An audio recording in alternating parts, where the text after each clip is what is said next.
All right, and we should be live here soon. Just taking a look at a few places here, Twitch and Instagram. There you go. We are live, guys. We are live. Hello, hello. Welcome to the live stream. Today we're talking about Iran. Today we are talking about Iran, and it is going to be on. Let me check everything else out. Okay, looking good. And let's take a look over here.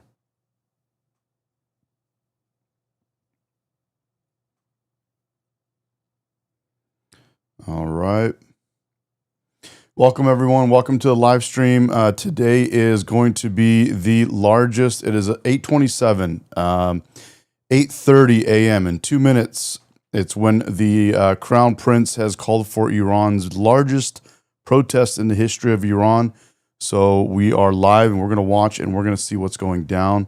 Let me turn my mic down a little bit. And so there we go.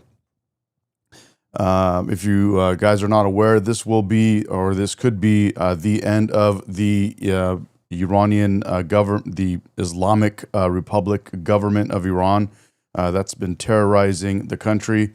And we are going to be, in a couple minutes, we're going to watch, and we're going to see live. Hopefully we can get some kind of, live feeds from the people in the country.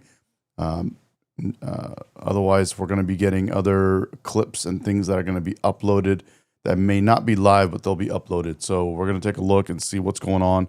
We will be seeing it live together, guys. So here we go. And give me just a moment. Okay, we're looking good. All right, so welcome to the live stream again, guys. Thank you for joining, and we're about to get started here. It's 8:29. We got one more minute to the official time. So the Crown Prince of Iran, I'm going to put his video on for us. Give me just a moment here. The Crown Prince of Iran, the son of the king that was exiled, okay? He came out and gave a direction to people in Iran, to all of the people in Iran, to go out and protest at 8 p.m. on Thursday in Iran, which is 8:30 a.m. our time in California, 9:30 and 10:30, 11:30. So in America. So that is literally right now. Just hit 8:30. So we are going to watch this live. I got all kinds of things pulled up here for us. This is Goldy Gomari that is also playing the same thing that I am also going to be playing for us. Give me just a moment here. So that was the message from His Royal Highness King Reza Pahlavi. So if you guys are looking for, if you want to follow him, guys, he's on social media, so you can follow him on. So I'm going to play it right now, so you don't need to go follow him. You can if you want, but I'm going to play it for us so you can see exactly what I am talking about. And if you give me just a moment here, I'll pull this up for us. So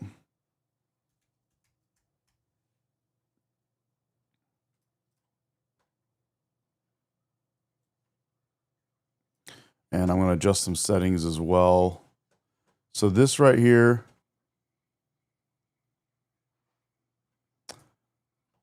this is him right here. Let me turn the sound up. من از نزدیک تظاهرات و راهپیمایی شما را دنبال کردم. به خصوص امروز در بازار تهران. علیرغم Okay, let me start this again, and I'm going to put it to where you can see the captions and follow along with exactly what he's saying. Give me some minute here. We'll scroll this up.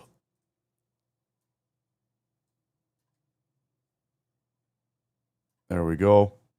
And let's start this again. همین در این چند روز گذشته من از نزدیک تظاهرات و راهپیمایی شما را دنبال کردم. به خصوص امروز در بازار تهران. علیرغم سرکوب نظام، ایستادگی شما ستودنی است. و قطعا توجه کردید که ازدحام جمعیت باعث این میشه که نیروها پس بروند و امکان ریزش رو به سمت شما بیشتر میکنن. بنابراین مهم استش که این انضباط و گستردگی رو حفظ بکنیم. من اولین فراخوان خود را امروز با شما در میان میگذارم و از شما دعوت میکنم که این جمعه و پنجشنبه 18 و 19 دی ماه را سر ساعت 8 شب همگی چه در خیابانها یا حتی از منازل خودتون شروع به شعار سر دادن بکنید. در نتیجه بازخورد این حرکت‌ها من فراخوان‌های بعدی رو به شما اعلام خواهم کرد. Okay, so a lot of words that you probably don't understand. So I'm gonna go ahead and read exactly what's written on the screen in case you can't see the screen that well, and we'll go through it. And so again, right now it's gonna be tough to get live footage, but we're gonna try to get clips that are being uploaded and sent to people, and we're gonna try to capture some of that so we can play that for you and be the voice of Iran, voice of the people of Iran. All right, so let's go through this one more time together, and I'm going to read it this time. Ready? Here we go. Again, guys, this is the crown prince of Iran, the Shah's son, the Shah that was ousted, the Shah that was exiled when the leftist socialist party, basically the woke left socialist party, when they decided they want to have more of a socialist style Islamic government running their country instead of the king, they kicked out the Shah of Iran, and this is his son right here. So he's speaking to us a few days ago, and he's calling for the largest protest in the history of Iran to go down right now as we speak. Literally as we speak, 8 p.m. their time is 8:30 a.m. our time in California. And you can figure out what it would be for the rest of the country in U.S. and the rest of the world. Let me play it, and I'm going to read it for you out loud. Here we go. Ready? Here we go. My dear compatriots, let me mute this as well so you can just hear my voice. All right. My dear compatriots, let's put this here for you. Over the last week, I have watched your demonstrations closely, particularly those that are taking place today in the bazaars of Iran. Bazaars are like the biggest, the biggest mall, like shopping malls and stuff, like sort of thing in Iran. Places where things are exchanged, people exchange goods and buy and sell things. He says, despite the regime's ongoing violent crackdown, you are resisting, and it is inspiring. You have certainly noticed and seen the larger crowds have repeatedly led regime forces to flee.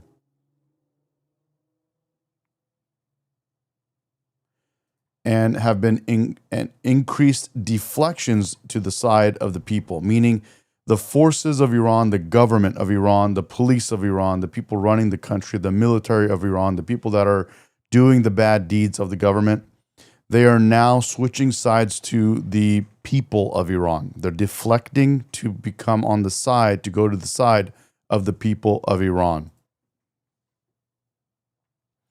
Therefore, it is critical to keep these demonstrations disciplined and as large as possible. Today, I'm sharing my first call to action with you, and it is his first call.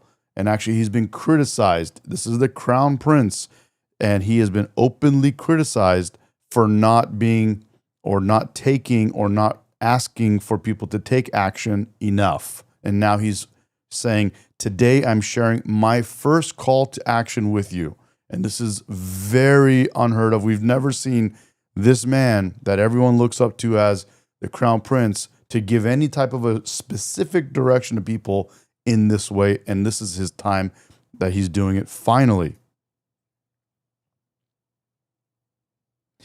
He says this Thursday and Friday, January 8th and 9th, starting precisely at 8 p.m. Iran's time, which is, again, 8:30 a.m. California time.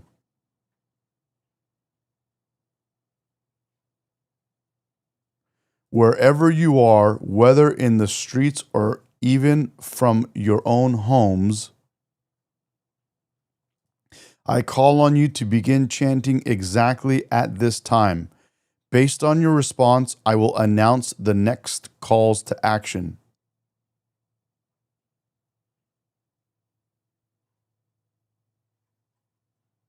Okay, so he's asking them all for the first time ever to go out in the streets or from within their homes to start all chanting at 8 p.m., which is literally right now, 7 minutes ago, and then he will give the next direction after that.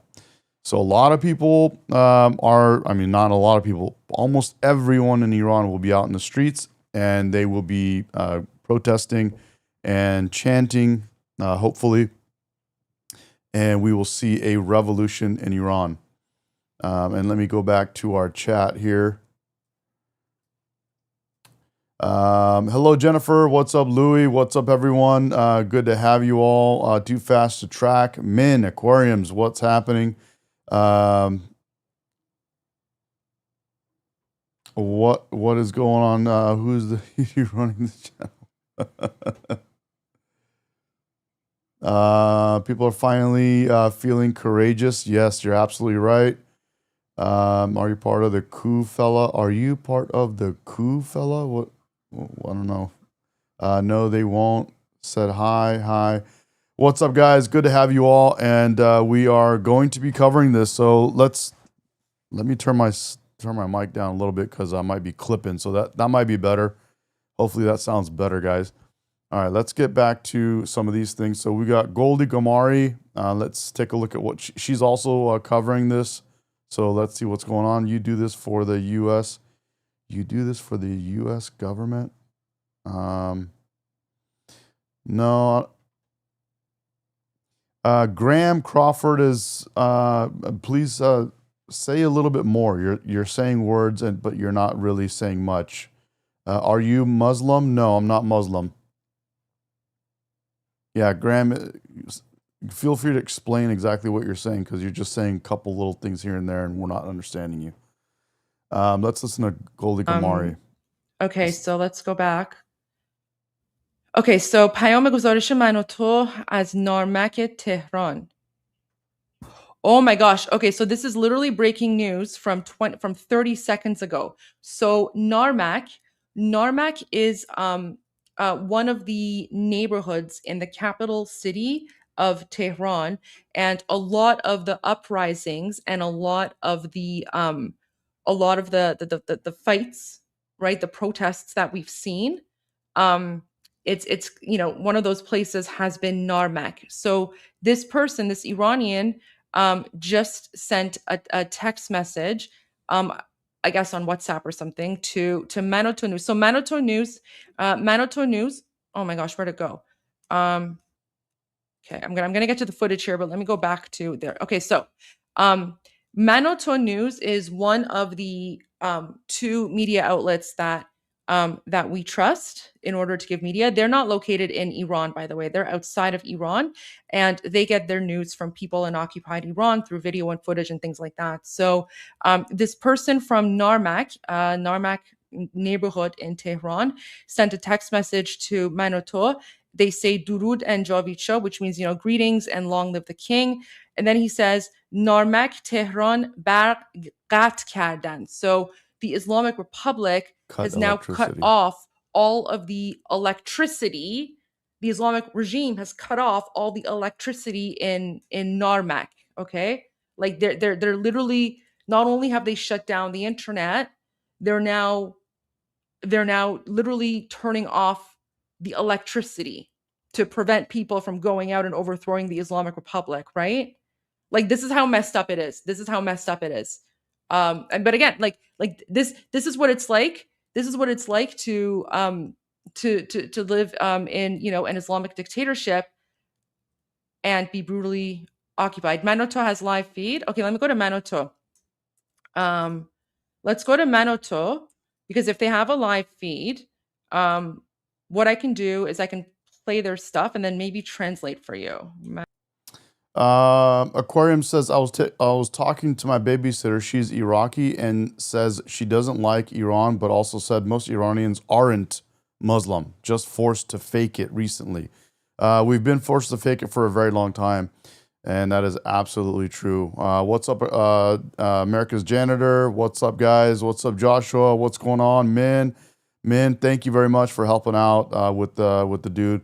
Let's see what else we got. Did that dude ever end up responding, Graham? You do this for the U.S. government? I don't know what you mean by that again. Are you the President Trump? I'm not President Trump, bro, but we love President Trump. President Trump is the great white hope. And let's get our buttons here. Oh, our button's not even connected. We got to connect our buttons in here. Holy cow. What are we doing?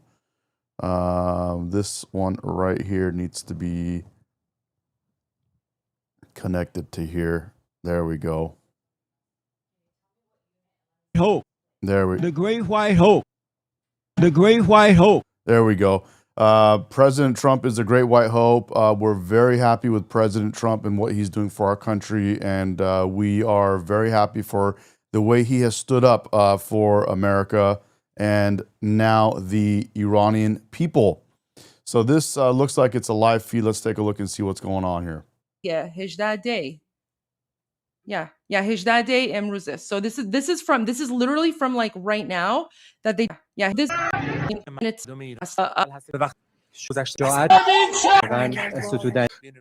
it's on him. So this is from tonight.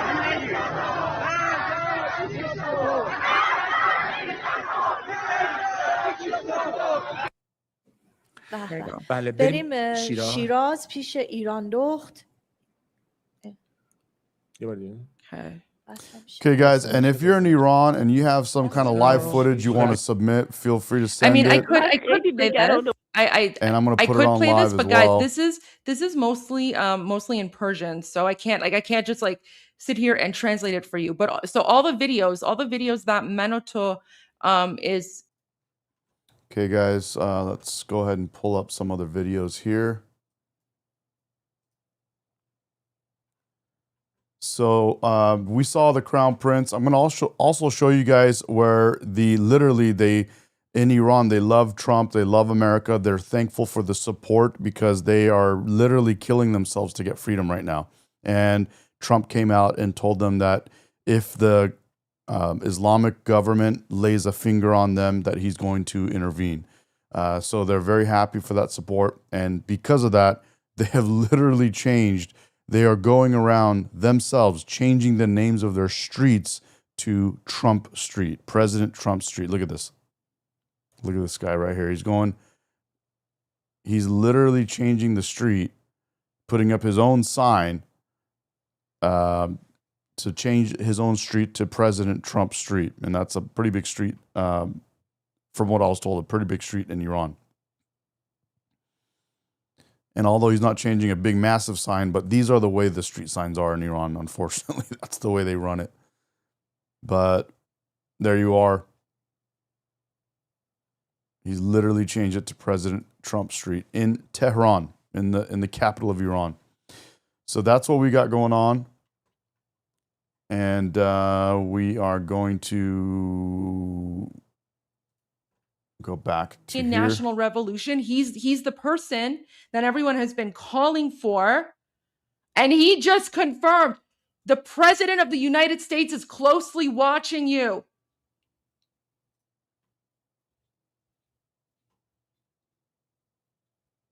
Oh my God. There you go. President Trump coming back again, standing up for the people.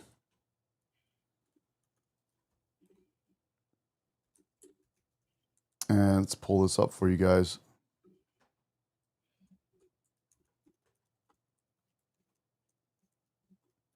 So this right here is from, again, the Shah of Iran. Let me make this bigger for you guys so we can see this. He says here, let's go ahead and read this. Great nation of Iran, the eyes of the world are fixed upon you. Take to the streets and in the united ranks, shout out your demands. I warn the Islamic Republic, its leader, and the Revolutionary Guards that the world and the President of the United States are closely watching you. The suppression of the people Oh my gosh. will not go unanswered. Wait, I wanna add a photo here. There's this AI generated photo that people have of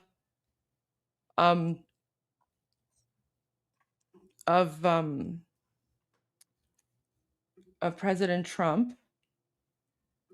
Let's see if I can find it. One moment here. No, that's not it. So, guys, we may be watching. I mean, we're doing our best to watch it because they cut out electricity, power, they cut out internet, they cut out all kinds of things, and we're gonna hopefully get these live feeds. I'm gonna go back to this other live feed here in a second. Can't find it. Let's go here. Here? No.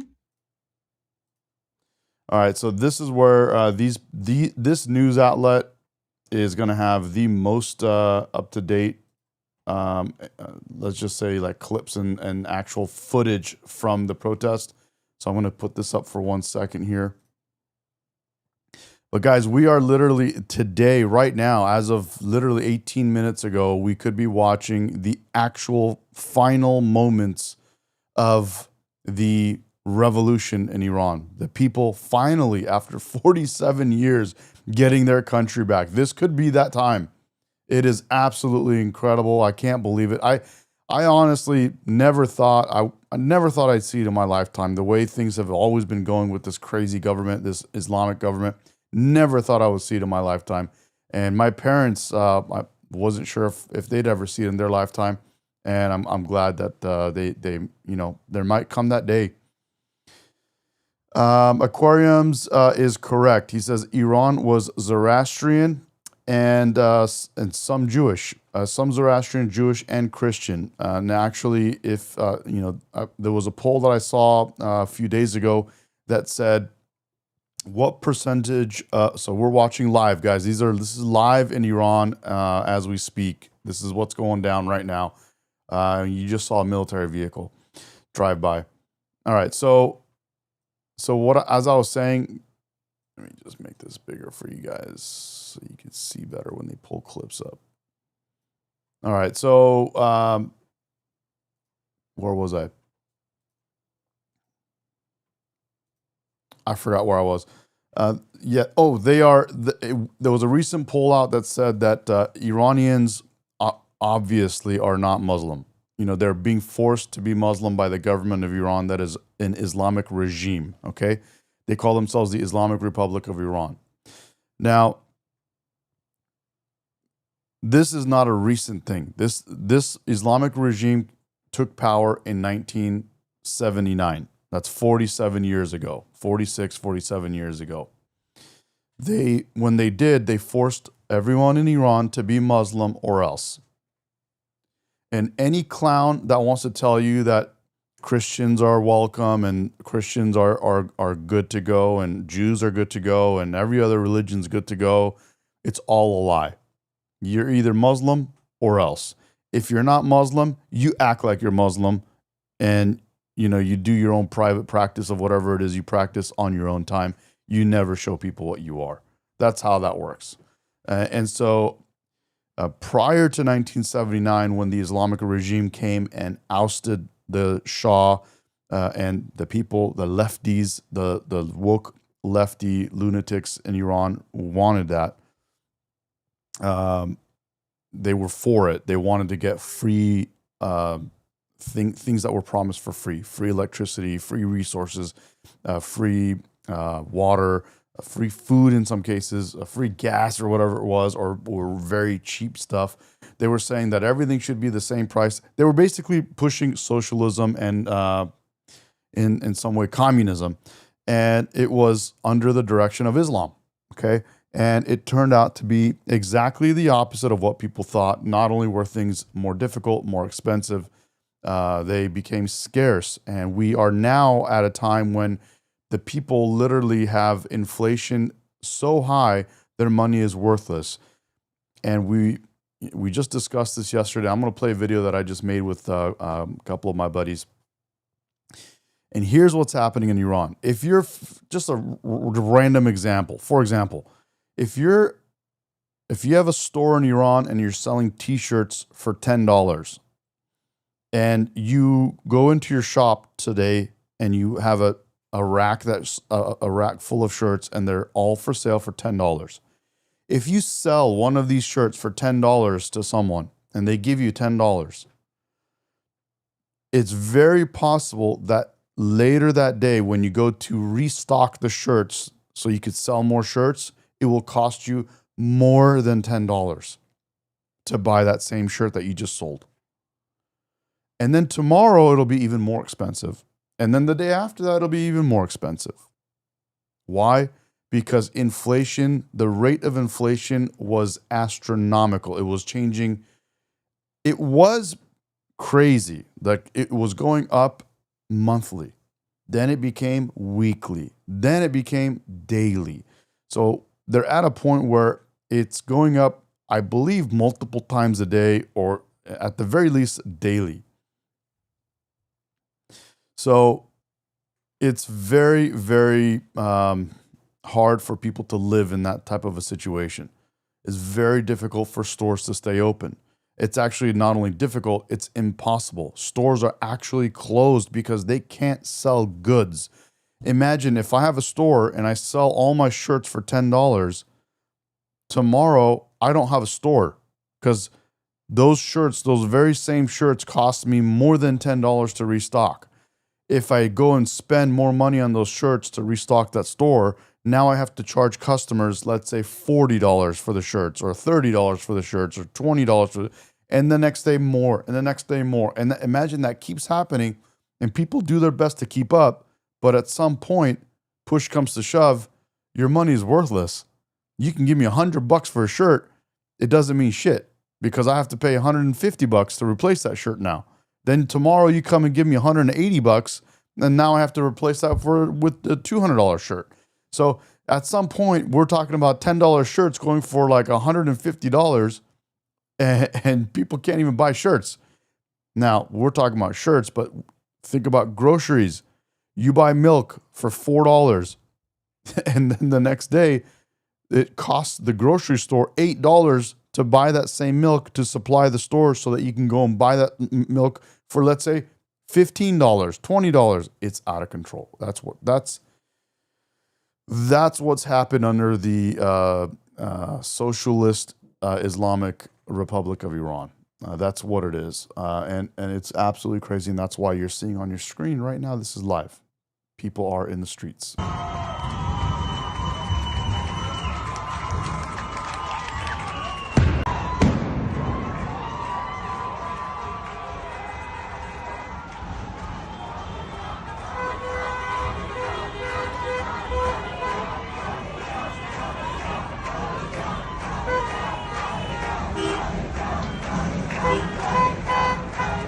They're yelling Javid Shah, Javid Shah, Javid Shah, Javid Shah. That means long live the king, long live the king. Javid Shah means long live the king. Shah means king.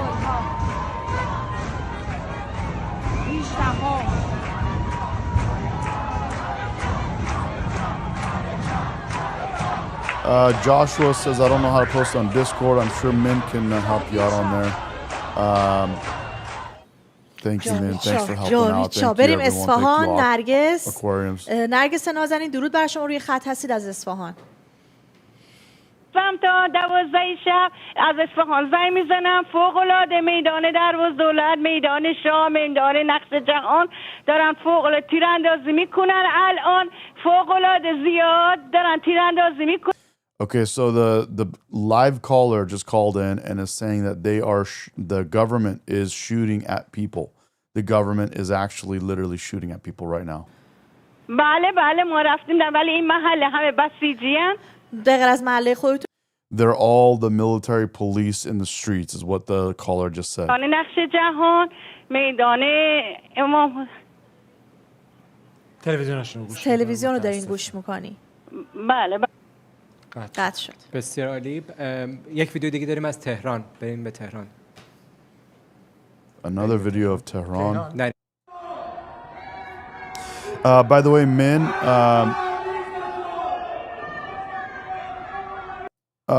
Min, if you want, you could also at the end of that just put the word Rep America at the end of that link. It's the same thing. That discord.gg/Rep America for the Discord. And if there are any Persians out there, if anyone knows of any Persians in Iran, if there are any Persians out there that want to come and talk live, you're welcome to. Please message us in the chat and we'll get you on live. If anyone has video that they want to submit, if anyone has any clips, anything, let us know. No, take out the just GG/Rep America. Yeah, so it's just GG/Rep America. Like this. That would be the link to the Discord right there. They both work, but this would work right here. Let me just say it in Farsi so people can understand. اگر کسی ایرانی هست، اگر کسی تو ایران هست، اگر کسی ایرانی هست هر جا که باشی، اگر میخوای زنگ بزنی، اگر میخوای بیای رو لایو آدم صداتو بشنون، میخوای حرفی بزنی، میخوای چیزی بگی، میخوای با من صحبت بکنی، میخوای با مردم صحبت بکنی، میخوای با پهلوی، با ترامپ، با آدمای ایران، با هر کس، اگر میخوای بیای به ما بگو، بیا توی چت ما توی یوتیوب یا توی اینستاگرام، بیا هر جا اومدی. اگر من توی اینستاگرام کمتر دیده میشه ولی توی یوتیوب میتونی بیای به همون بگو، ما هم بهت میگیم چجوری بتونی بیای لایو روی همین کانالمون. اگر تو ایران هستی میخوای بیای روی لایو، به ما بگو، بیا تو چت بهمون بگو که تو کجا هستی، کی هستی، میتونیم بهتون بگیم چجوری میتونی بیای روی لایو. خیلی دوست دارم از همتون بشنوم. اگر هستین، اگر میشنوی، تو خدا بیاین روی لایو. خیلی دوست دارم ازتون بشنوم. Guys, again, I'm going to say it in English. If there are any Persians, it's Persian. Persians are not Arabic and they don't speak Arabic. Persians are very different from Arabs. But yeah, no, that's definitely Farsi. In English, what I just said, guys, is if you are in Iran, if you're a Persian or whoever you are, if you're in Iran or even not in Iran, if you're in America, anywhere in the world, and you want your voice to be heard, come into our chat, come and talk to us, let us know, and we will we'll put you on live so that your voice can be heard. We'll give you a platform, and we would love to hear from you. We desperately want to hear from you. We want to know what's going on, and we want to give you a voice. Candy says, Medi, did you grow up being bilingual? Yes, I did. I was born and raised here in Southern California. However, I was blessed to have parents and family that spoke Farsi, that taught me well. And despite the fact that I'm born and raised here, and very rarely went back to visit the country in my adulthood, I learn how to speak the language, and in some cases I can read and write if you give me enough time. I can't just flat out read it. It takes me a moment to figure it out, but I did learn. Ahmed Rida says, why you made a revolution against Shah and you want the sun back, you idiots? Well, you don't know the history, and to some extent he's right. The people of Iran made a mistake. They made a big mistake. I mean, he's not wrong, but it's not I don't think it's the time to be calling Persians idiots in the time of the revolution. But this is America, and you have freedom of speech.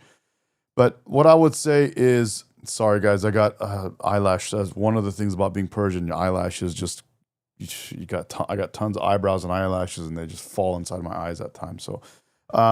One thing I will say is that, Min says, do you think do you think when Iran is returned to the people, they will change the name? I hope so. And 100% they're not going to be Islamic.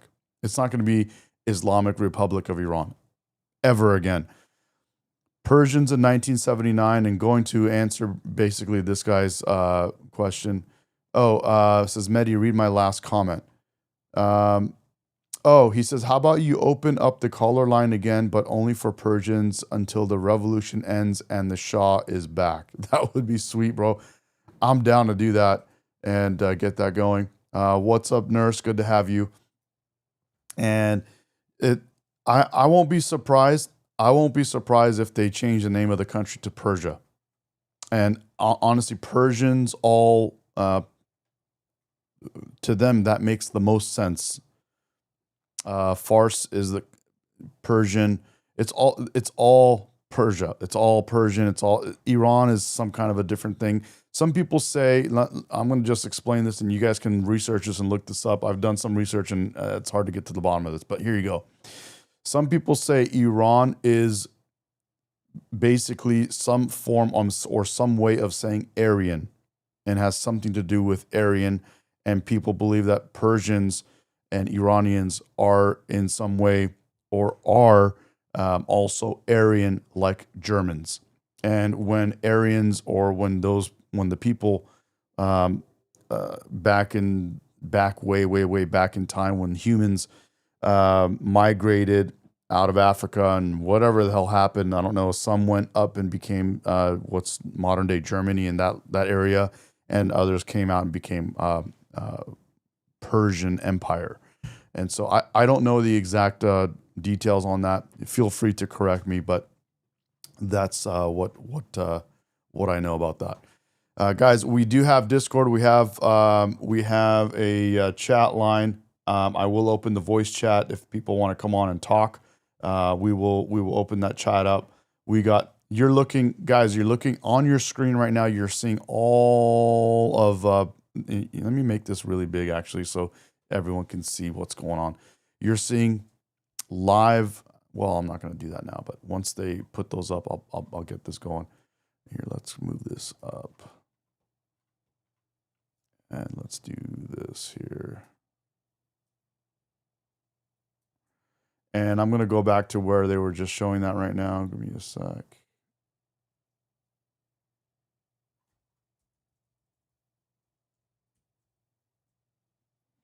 Here you go. You're watching the protests in Iran live. These are live clips that we're getting, or, seconds ago. And everyone's in the streets to what is, for what is to be, hopefully, the actual revolution.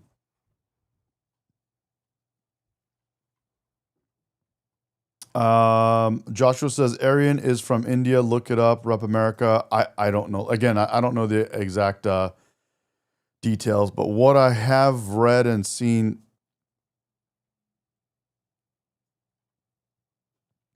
Yeah, if there are any potential callers, yeah, that would be great. I'm looking at Discord right now, guys. I don't see anybody there, but if you don't mind, bro, Aqua, that'd be great if you jumped in there and opened up our voice chat. That'd be fantastic. I'm gonna try to pull that in here soon.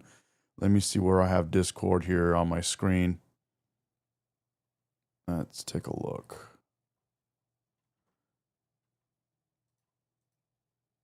Okay, so I can pull Discord in.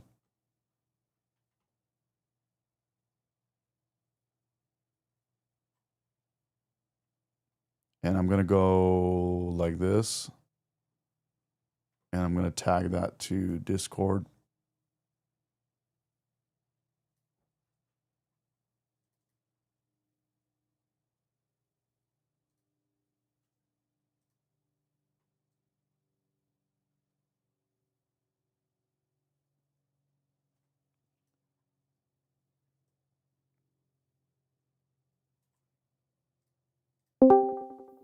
Okay, so I am now in the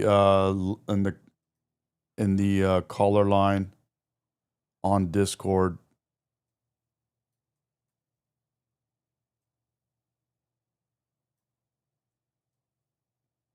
So if anybody wants to come in and wants to talk or ask questions or discuss stuff, even if you're not Persian, it's okay. So this is our Discord, and I'm trying to set this up for us. I'll just make this really small. We don't need to see this. It's just basically there. There's our Discord. Let me just make sure our Discord sound is working all right.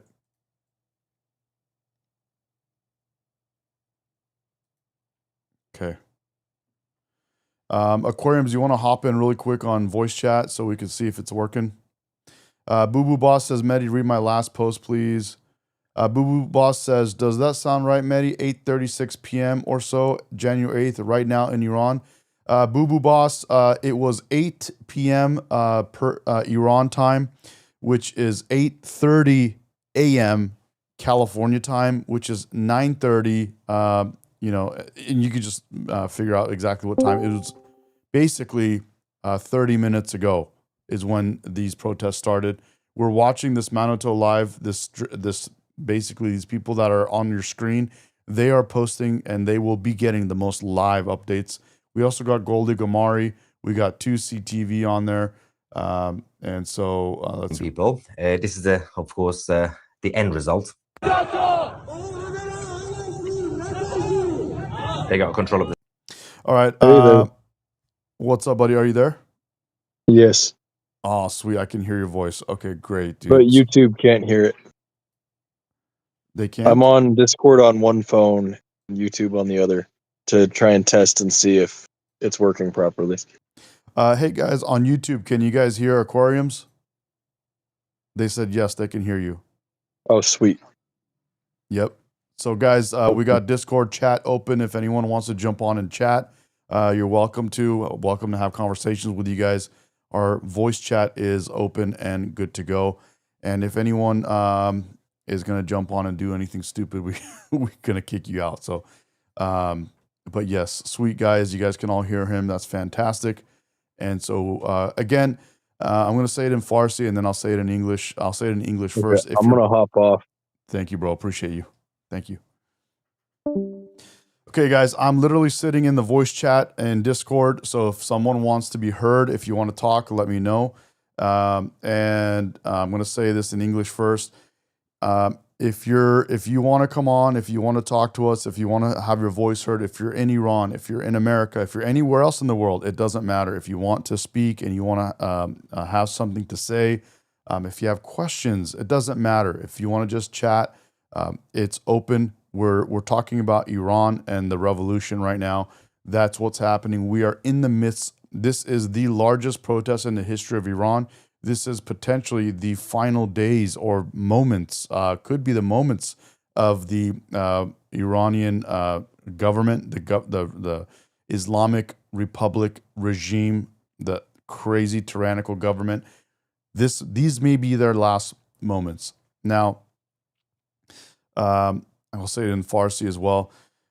اگر کسیتون میخوان بیان روی کانال لایو باشن صداتون میخوای صحبت کنی بیا توی یوتیوب بیا توی چتمون به همون بگو من میتونم بهتون بگم چجوری بیاین روی لایو ما میتونی یا زنگ بزنی یا بیای روی دیسکورد یا بیای روی زوم یا گوگل میت یا هر خیلی جورا هست که میتونی بیای لایو با ما صحبت بکنی.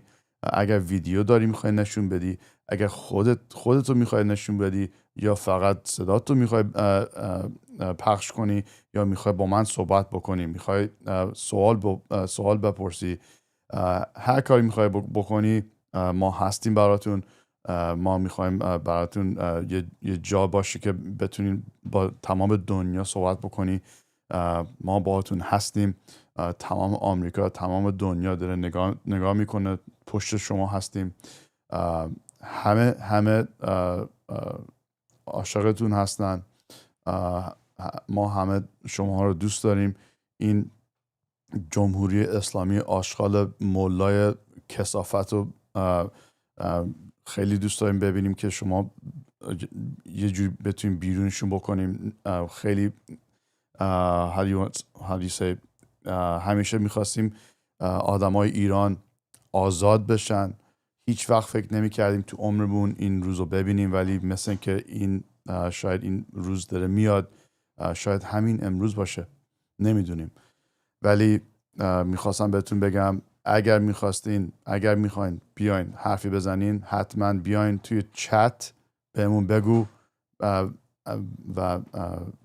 بعد بهتون میگیم هر جوری دوستایی باهاتون کانکت میکنیم، میذاریمتون بیاین روی لایف.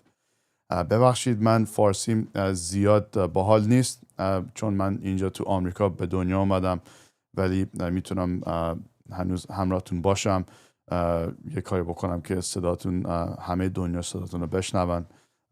خیلی دوست دارم که این روز رو ببینم که شما هممون آزاد بشیم. Okay, guys, again, I said that in Farsi. I'll say it in English one more time. If you want your voice to be heard, if you're Persian, if you're not, if you want to talk, if you want to chat, if you want to discuss anything, you want to come on live, let us know. We'll put you on live, and you guys can have a voice. On Instagram, they say Islamic regime in Iran is not a republic. It's run by a Muslim extreme dictator.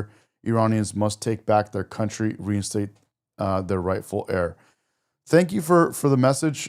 Really appreciate it, little sister 1955. And thank you to the moderators. Thank you so much, Min Aquariums, for helping out. Let me know, guys, if you want me to make it subscriber only. I have left it open because to make it easier for people to come on. But if you guys think it, we should do that, let me know. This person in Instagram, Little Sister, brings up a good point, and it brings up something that I do want to make sure I discuss very openly with Iran and Persians around the world, and especially in Iran. Something that is very, very, very, very important in this moment. If and when the revolution completely takes place and the government of Iran is gone, and a new government is to be formed in Iran. I've heard lots and lots of discussions about democracy. Just know that democracy, a pure democracy, is not the right answer. And if you can say, who are you to tell us, and who are you, and what do you know, and blah, blah, all this stuff. And I'm giving you my opinion. It's obviously not my country. I'm American. I'm born and raised in America. That's my parents are Persian. I obviously know a lot of what's gone down. And what I will say is this: if a new government comes into place, and people are asking for democracy, like for example, someone just said it. NB got this in Instagram, says we need a democracy. They said specifically we need to have a democracy in Iran. Be careful what exactly you're talking about, because a pure democracy is not what you're asking for. I'm pretty sure it's not what you're asking for. A pure democracy is different than a constitutional republic, a constitutional democracy, or there's a couple different ways to kind of word that, and some people conflate them, and they kind of mean, in some cases, the same thing. Let me just go here, okay. So what am I saying? Why am I saying this? Yes, NB says like the USA. Correct. Actually, that's correct. USA is not democracy. USA is constitutional republic with democratic elements. What do I mean? In America, we have freedom to speak. We have the right to bear arms. Okay? That cannot be taken away. All right? I want you guys to understand this. In a constitutional republic, we have a constitution that says people have freedom of speech. People have the right to bear arms. There's all kinds of, the right to express themselves how they want, the right to practice any religion, freedom of religion, and all that kind of stuff. So, what does this mean exactly? It means we have a constitution that cannot be changed. You cannot change the constitution. No matter what you do, you can't change the constitution. And what I need to explain to people in Iran, if and when this thing goes down, is this. And I'm going to go to this screen here. You need to make sure you have the right to bear arms. You need to make sure you have the right to freedom of speech. And these are not something that people can vote on. That's why I say a pure democracy doesn't work. A pure democracy would mean that you have freedom of speech, but if tomorrow 51% of the people vote against freedom of speech and they vote that you are allowed to be censored, then you lose your freedom of speech. Okay? And that's the whole point that I'm saying is you need to have you need to have a constitution first, and then you have democratic elements that you allow people to vote to have representatives. I have someone in the chat. Nurse, is that you? Oh my goodness, Precious. Did I do it? You did it. You are on live. Welcome to the channel. What's No happening? way, I'm so excited. Men tried to talk me through it, and I did it. You did it. You did it. You're on live. Very good to have you. Hey, everybody. Can you guys all hear her? Let's take a look. Yes, they can. They can. I've got you as loud as I can on my phone. I can barely hear you guys or hear you. It's so good to have you. And thank you so much for following and subscribing and coming along with me on my channel this whole time. You've been so amazing. Love you so much. Thank you for that. Love being here, darling. And I'm gonna get back with me. And she said she's got a few more things to teach me. Who's that? You said you have with you? Men. I don't know her real name. I think it's Jen. I don't know her real name. Is she Persian? I do not know, sweetheart. I just know that she's a mod on your channel. Oh, you're talking about Min. Yes. Yes. Gotcha. Yes. Okay. Right on. And let's see. Min says your voice is so cute, and someone else says that you must be from Alabama. I am. It's that southern twang, ain't it, baby? I love it. It's so amazing. It's so good. It's sexy. It really is. Good. Maybe I'll find me an alpha male while I'm on here. I love it. Do not find you a beta male. No more beta males. Beta. No. I've had that. Don't want that again. So, but I'm so tickled to be here. Thank you. So good to have you. Thank you for joining. We got someone else on the live. We got Hossein. Hossein, are you there? Yeah, how are you doing? I'm very good. فارسی دوستای فارسی صحبت بکنی یا انگلیسی؟ هر رو که تو راستی. مرسی که اومدی روی لایو. از شما are you able to speak English? Yeah, absolutely. Amazing. Thank you for coming on the live. Are you in Iran or are you in America? Yeah. You are? Yeah, I'm in Tehran. Yeah, I'm based in Tehran. Wow, bro. Thank you so much for coming on our live, man. How is it going in Tehran right now? It's lovely to know you. Likewise. Oh, it's maybe half an hour ago. It was some chanting, like blah blah, in the streets, like even in the like not very main streets. People like doing from balcony, chanting from balconies and stuff. And yeah, like people are totally upset about the situation. So yeah, they're in the streets. Even I'm not talking about even about like poor people. Everybody's upset. Everybody. Like everybody's upset. Mostly like the industrialists and like factory owners, and they are the most upset people I could say, because like for instance like they made a contract like year ago, most probably with the public sector that doesn't recognize like currency drop down, or fall out of the currency.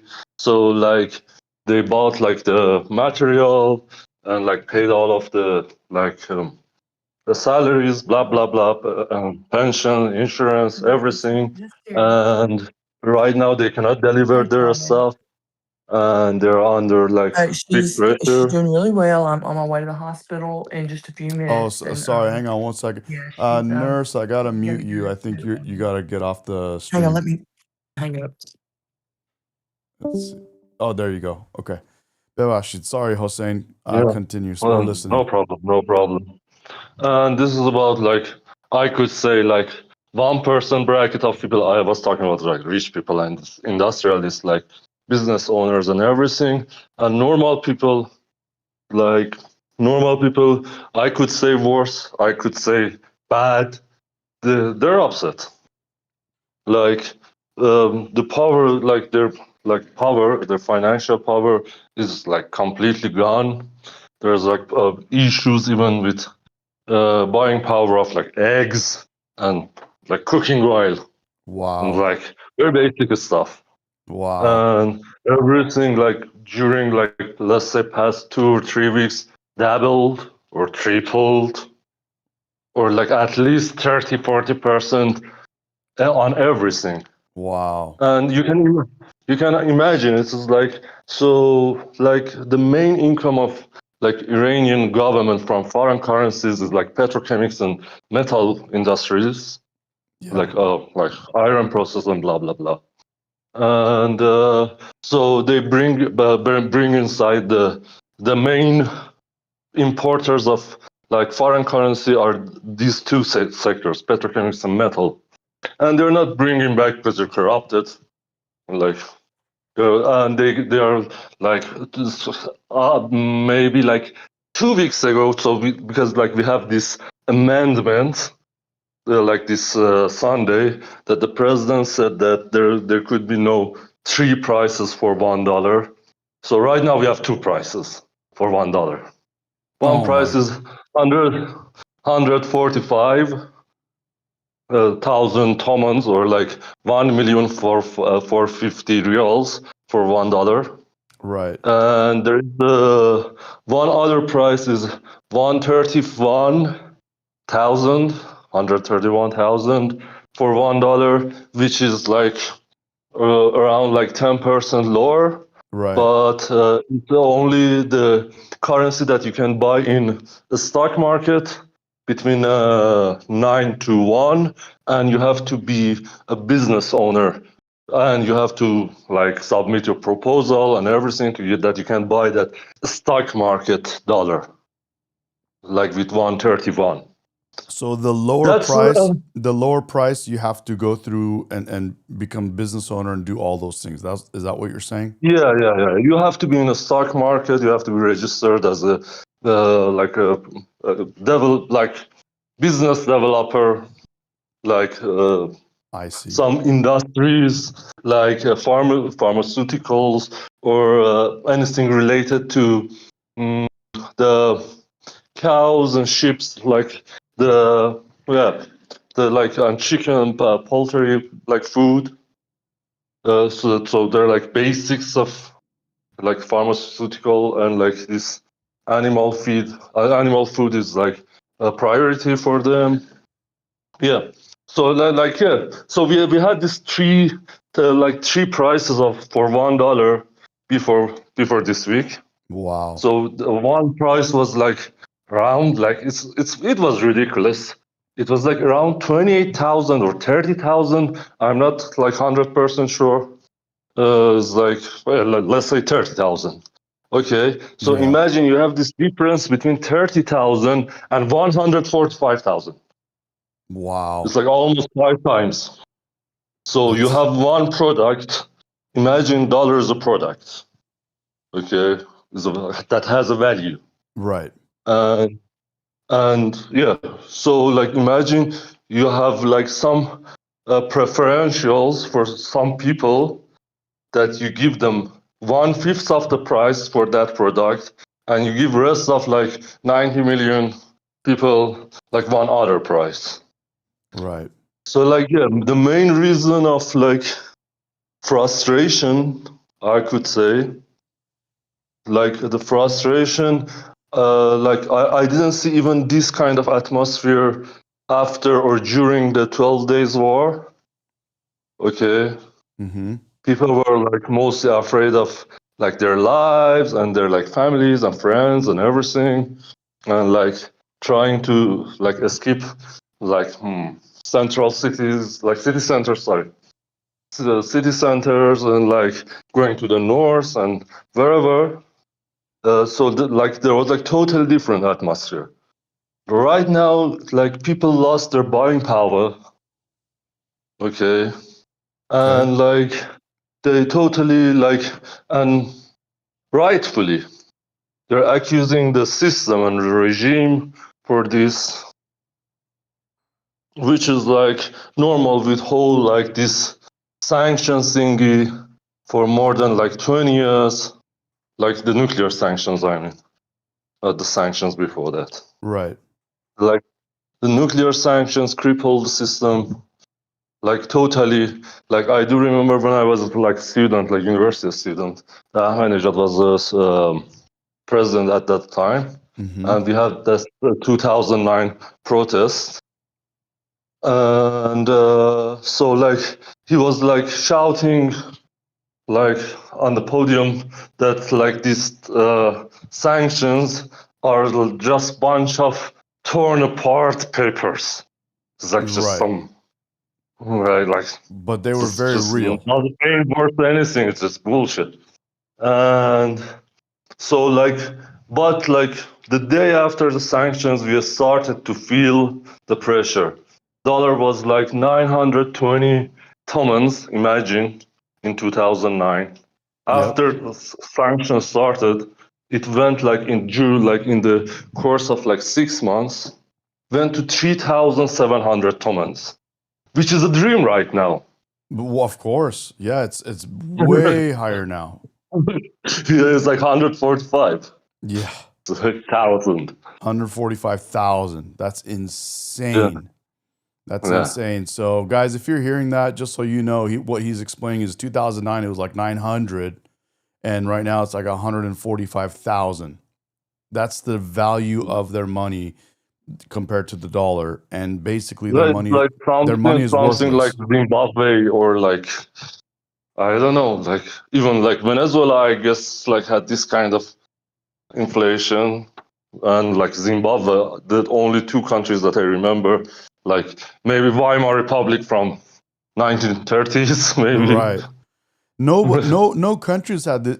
Even Venezuela didn't have that type of inflation. Yeah, but like if you want to consider the numbers, yeah, but like buying power in Iran is higher than Venezuela. So still people own money and own assets. Imagine like maybe from like 2 months ago, like everybody like, and after like the gold price surges, like everybody is buying gold and silver and like this kind of like low risk assets. So they still have buying power. They're not like that lost. But like from the contemporary era, I just like do remember the Zimbabwe situation that was like this for a while, for like maybe 5-10 years. Let me give an announcement really quick. Guys, really quick, if you're wondering, I know that you guys are listening and trying to understand what we're saying. So I'm talking to him right now. He's in Tehran, in Iran. We're speaking to him live, and we're talking about the dollar versus their money in Iran, which is called the rial. They also call it a toman, but you guys have put some numbers in the chat, but they're not correct. Right now, $1 is 1 million rial. And 1,450,000. 1.4. Call it 1.45. Right. So when we are saying 145,000, because 1 toman is like 10 reals, so we get rid of 1 0, so we say like 145,000. Let me explain that to people because they don't understand that. Yeah. So they have in their currency in Iran, they have what's called the rial.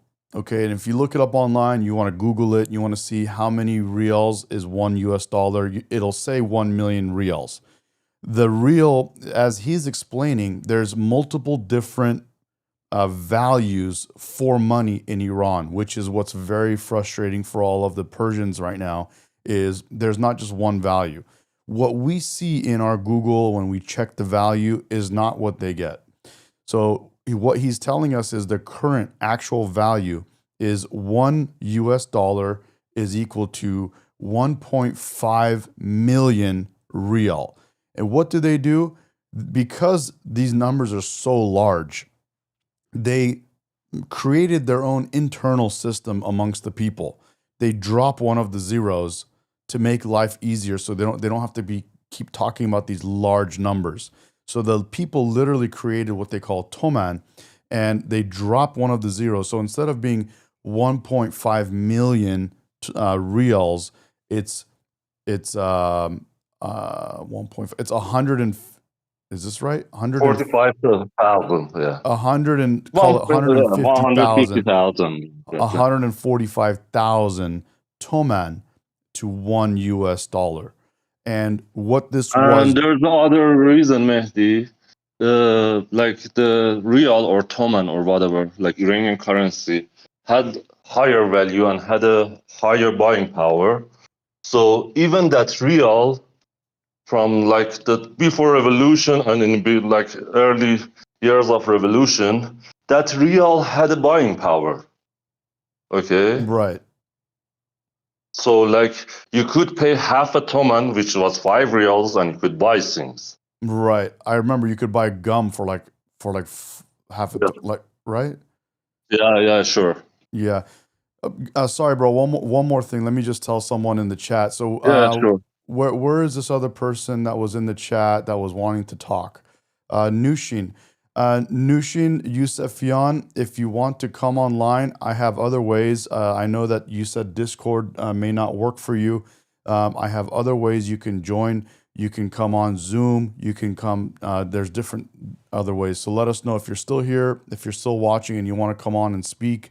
Let us know. We'll find another way to get you on. Belashi, bro, go ahead.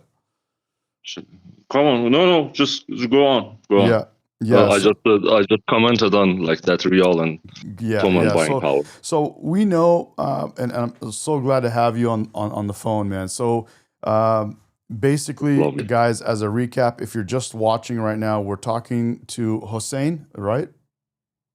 Yeah. Yeah, we're talking to Hossein in Tehran, Iran. He's there now, and what he's saying is that they basically, at the time that Reza Pahlavi said to go out in the streets at 8 p.m., they went out in the streets or they chanted from their balconies, and that happened for about half an hour or maybe like almost about an hour, 45 minutes. And then it stopped. Is that right? Yeah, something like this. I wasn't in the main streets today, and Tehran is a little bit calmer than the smaller cities in comparison. Okay, good to know. Like, yeah, like the difference between this protest and the previous protest from 2021. Like, I'm just converting the calendar, Right. It's like 2021, 2009, 2018, and 2016. 2017 or 19 or 2016 and 18, which was there was protest. There was the main location was Tehran. Right. Okay. Right. Now it's like all over you can see the difference.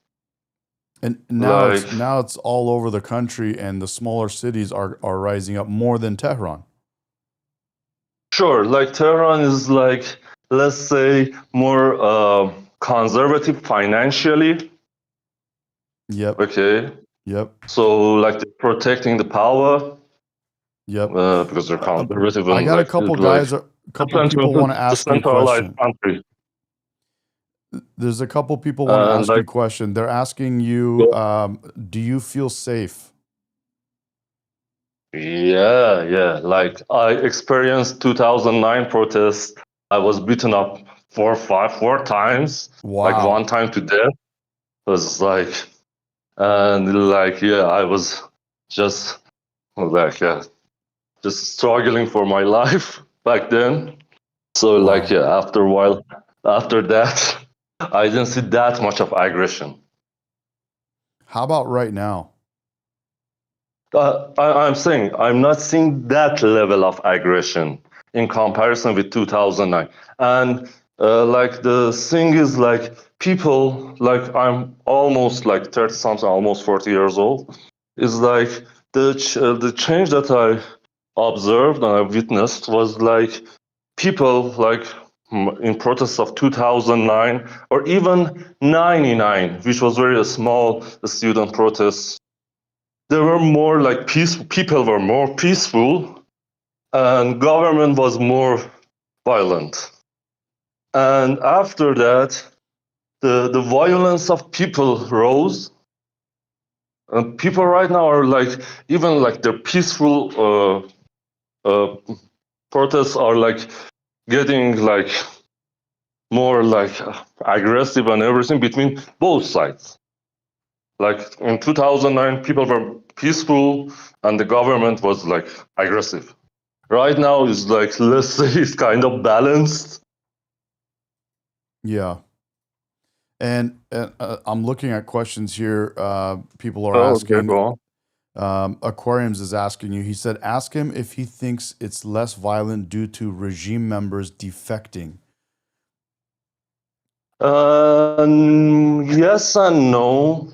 Like the thing is like, for instance, like in 2009, like the government was like doing some propaganda that like we are anti-Islam and anti like imams and anti everything. Mm-hmm. Okay, even though our leader was a Sayyid, that you know what it means, is like a religious stuff, religious Yeah, guy. apparently I'm a Sayyid too. Yeah. So, yeah. Okay. And like even our leader was like Mir Hossein, which his name is like full religious. Yeah. And like, so like they were like putting these labels on us. Okay, so like they're like, let's say that 10% or 30% of, like, let's say I'm not saying like there's no 30% of government support. It's like if you even want to like expand this, it's like 10%. But that 10% was like very motivated that yeah, these people, these protesters are like anti-Islam, not anti-government. Gotcha. Okay, and like there was a lot of like more Islamic sentiment that time. Right now, like after social media and like after like people becoming more like atheists or like agnostic or like whatever, and like you cannot push their religious buttons. Okay, Yeah. so like maybe it's like because of this, because of that, because of social media, maybe 2009 we had to like bring our cameras or like camcorders or like something like huge to record something, and you could be noticed very fast. Right now everybody has like their phone on them, like with decent cameras, so they can document it. Yeah. And like, so like maybe this is another reason that like the like government force a little bit softened. Got it. So Aquariums, you And see what like he's even saying? like that, the thing is like the government, like let's say forces are feeling this pressure. The finances is not only for us. Yep. You can see my point. Of course. I think the biggest one is what you said is now everyone has a phone. Now everyone has access to internet. If they try to cut internet, you have people like Elon Musk putting Starlink and stuff like that and allowing some kind of connection. And the government is feeling the pressure, like you said. So yeah. you know, it's a And the thing is like the executive part of government is different from that time. that time Ahmadinejad was president, so all of his like interior ministry and everything was IRGC. Okay. Can I ask you this? Sorry, go on. Sorry, man. This is something that a lot of people talk about. And we have a lot of people that are Sure. curious about religion. And I always tell people that Persians were never Muslim. They were different religions, and they became Muslim when they were Zoroastrians. Yeah. They were forced to become Muslims. Can you explain that? Because I wanna hear it from you as well. Because if I'm saying something wrong, I want to correct myself. But also, I want other people to hear this as well. So tell us a little bit about religion. First, if Islam, if the government was gone and there's no Islamic government in Iran, what percentage of people do you think would still be Muslim? I would say it will raise. The percentage will raise. Wow. Really? Because, like, there's one nuance in here. Like, there's like this saying between all of the generations that Islamic Republic ruined Islam. Yeah. And so, like, if you don't, for instance, there are a lot of people that, for any reasons, they're religious, like like Christians, Jews, Buddhists, or whatever. Yes. They will become religious one way or another.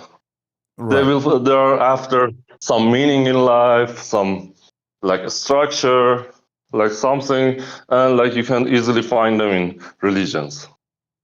And So this is the thing. And about the other like questions that you asked about, like this Zoroastrian era and the Islamic era. So like if I wanna say it in like a couple of sentences, so Iran had like this like Alchemid Empire, and like which Alexander the Great came over and like conquered them and finished them. And after a while, like let's say like 50, 100 years after that, after the conquest of Alexander the Great, new regime came to power, which their name was Ashkanian or Parthians, which was one of those Aryan tribes that moved south from like Siberia or whatever. So like one of those tribes was like Parthians, or like and like their like first guy was like Ashk, so they became Ashkanians, and those Ashkanians brought this religion, like the Zoroastrianism, and like which was not actually, it's like the most simplistic religion I endured, let's say. It's the simplest so you have religion to just I've ever heard night, of. Act night, and think night. It's the simplest religion I've ever heard of. Zoroastrian, basically, it's worshiping the fire or light, right? Actually, they're not worshiping it. They're like just respecting it. Got you. It's not. There is actually nothing in Zoroastrianism for, like, even the Ahura, which is the god, is not something to worship. It's one thing that you respect. Even you respect the devil. And you even respect the devil. Got it. I want to, before I miss this question, I want to ask this question. We'll get back to religion. State Line is asking. He says, I'm going to ask the question exactly as he said it. He said, "Is the Shah returning in the near future by your assessment?" Maybe, maybe not. I hope not. Like, personally, just personal. People are chanting that Pahlavi will return in the streets, like Pahlavi barmigarde. Yep. Which is not my dream. Right. But like, there's a possibility. Come on, man. Like we saw, like in 1979, they brought one mullah from nowhere, from Paris, and they pushed it and forced it on us. Nobody knew who Khomeini is. People know about like protests against the Shah regime and everything. They were in the streets.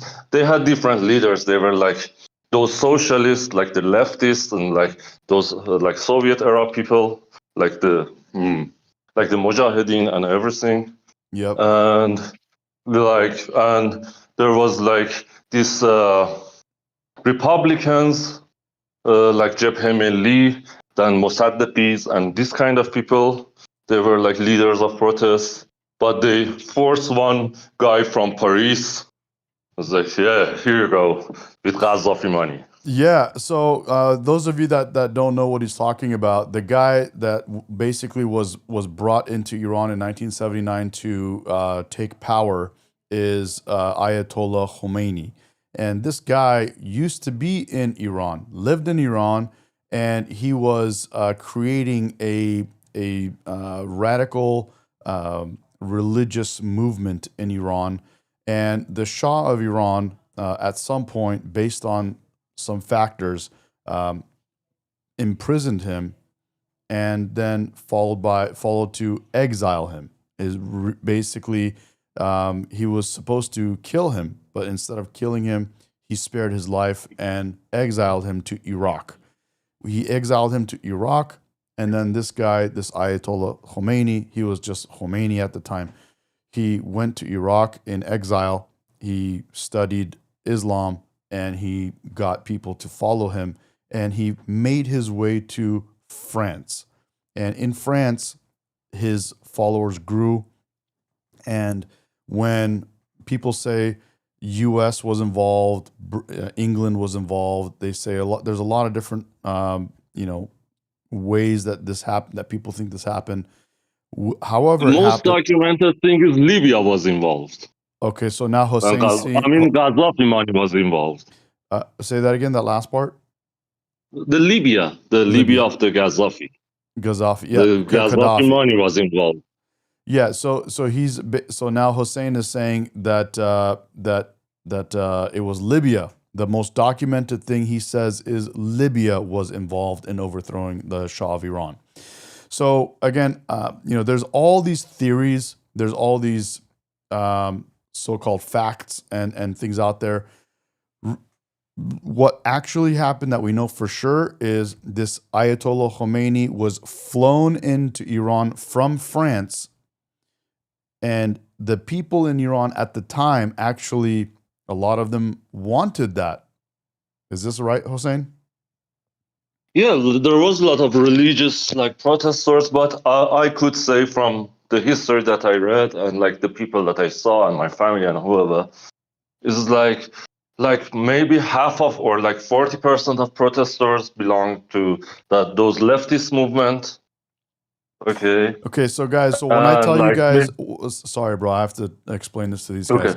Yeah. So when I tell you guys the leftist party in Iran, the leftist people in Iran, which we consider today the left or woke or kind of socialist in a way, these are the people that were on the side of Islam and bringing this new Islamic government or power to run the country. They promised the people Islam, and this guy Khomeini promised the people that they would be treated in a way where they would be given things more. They should have things for free. Is this correct? Utilities and different things for free. Yeah, he had a speech in Behesht Zahra, which is the main cemetery of Tehran, and so he had this big speech, famous speech, that the water will be free, electricity will be free, gas will be free, everything will be free, and the world why? Why they should be the energy sources? Nobody wanted that. It's extra coupon on it. So again, guys, Hossein is confirming all of this for us. Basically, and we knew this because we have documents of these speeches. Yeah. The guy literally came out, Khomeini, the Ayatollah, the Islamic leader, came out and said, electricity will be free, water will be free, gas will be free, all these utilities will be free. And Did he even say like the fuel for your cars, gas for your cars, and all Yeah, that stuff? yeah, the fuel, from the gas, I meant fuel for the car, not like the gas, like for the Gas. stoves, Gotcha. Yeah. like So American gas. like gas, like in America that you put in your car. They said all these things would be free, and the people in Iran said, "Yeah, of course, we deserve everything to be free. It should just be free." And like Hossein just laughed at it, and he said, "Why should these things be free? This doesn't make it. This is not socialism. Socialism never worked in any part of the world, and it actually led to." No, even in those like socialist countries, like for instance Nordic countries, the like utilities are not free. It's like- Yeah, exactly. You make a very very good point. And so the problem is, we have, and here's a very interesting thing, is we have in our country and in other Western countries like America, we have people on the left that are having this same mentality. I don't know are you aware of that? yeah, I'm totally on board with the U.S. politics. Okay, so you understand, you get what I'm talking Yeah, about.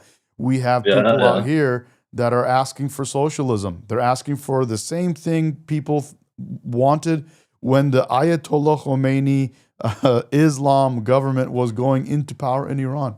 And that's not a way to run a country. Maybe they don't like study the history like very well. They don't understand. They are like very optimistic, and they don't understand the Machiavellian like insights of human being. And like, Wow, I like how you said that. State Line would love hearing that. They don't understand the Machiavellian way of how humans think. Yeah. and like, so maybe they're like just optimists. So like they Yeah. don't understand the human nature. It's like you should be motivated to compete with your peer, let's say, with your friend, with your family member, with your colleague, with whoever. Okay, if there is no competition, there is no growth. Correct. So guys, what he's saying is, he's saying if there's no competition, there's no growth. And that's the problem with socialism. And State Line makes a good point. Now, I understand what State Line is saying. These Nordic countries that you were talking about saying they're socialist, they're not really socialist. They have some socialist elements, but they're not really socialist, like some of the other socialist countries like Venezuela and what Russia was and I believe still is. But those kind of socialist ways of running a country, and to have more of a socialist country, it doesn't work. You can't having things for free, as you said. It doesn't allow for growth. Capitalism is the reason why the countries in the West are progressing so much, and they're growing so much, and they're inventing new things, and they're creating so much wealth and great lives for themselves. People have opportunity because of that competition. Because if someone wants to work hard and someone does not want to work hard, they can do that, and the person that works hard will be rewarded for working hard. Yeah, totally. And like, I do want to add to this, like, discussion that even let's say the last 7 years or last 10 Sorry, years bro. of the Thank Shah you, Boo regime. Boo. God bless you, bro. Free Iran. Thank you, man. Have a good one. See you, Boo Boo. Bewashi, bro. Sorry, go ahead. Go. Like the thing was like, even like the last 10 years, let's say last decade of the Shah was like some kind of socialist because he got like a lot of like expensive oil money from like 70s and like 70s oil, like conundrum. And like, so he got a lot of money and he started pouring money inside the country. And like a lot of like economists like seeing like the economic part of revolution, 1979 revolution, and they are seeing this part is a very significant part and an important part of like why like the Shah regime like fled and like sorry, how can I say, it's like kind of went through the road, like through the like this kind of dissolvement and like this kind like to the revolution, let's say in general. Like the whole like financial strategy of Shah was like, okay, we are getting a lot of oil money like Venezuela, and we are starting pouring it in country and people and everyone. Like you're gonna have like free everything, free blah blah blah, free blah blah blah, and like a lot of economists think that like exact point, because despite of like pouring the resources in industries and financial sector and developments and stuff, bringing money to the people, they're starting to become corrupted and like blah blah and whatever comes afterwards. Right, of course.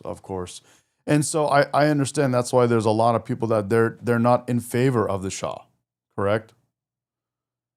There are a lot of people not in favor of the Shah, sure, but man, like we have these member berries. Are you watching like South Park, the Yeah, animation? yeah, of course. Okay, do you remember that member berries that they had in one season? There were some berries that reminding people that what was good in old times.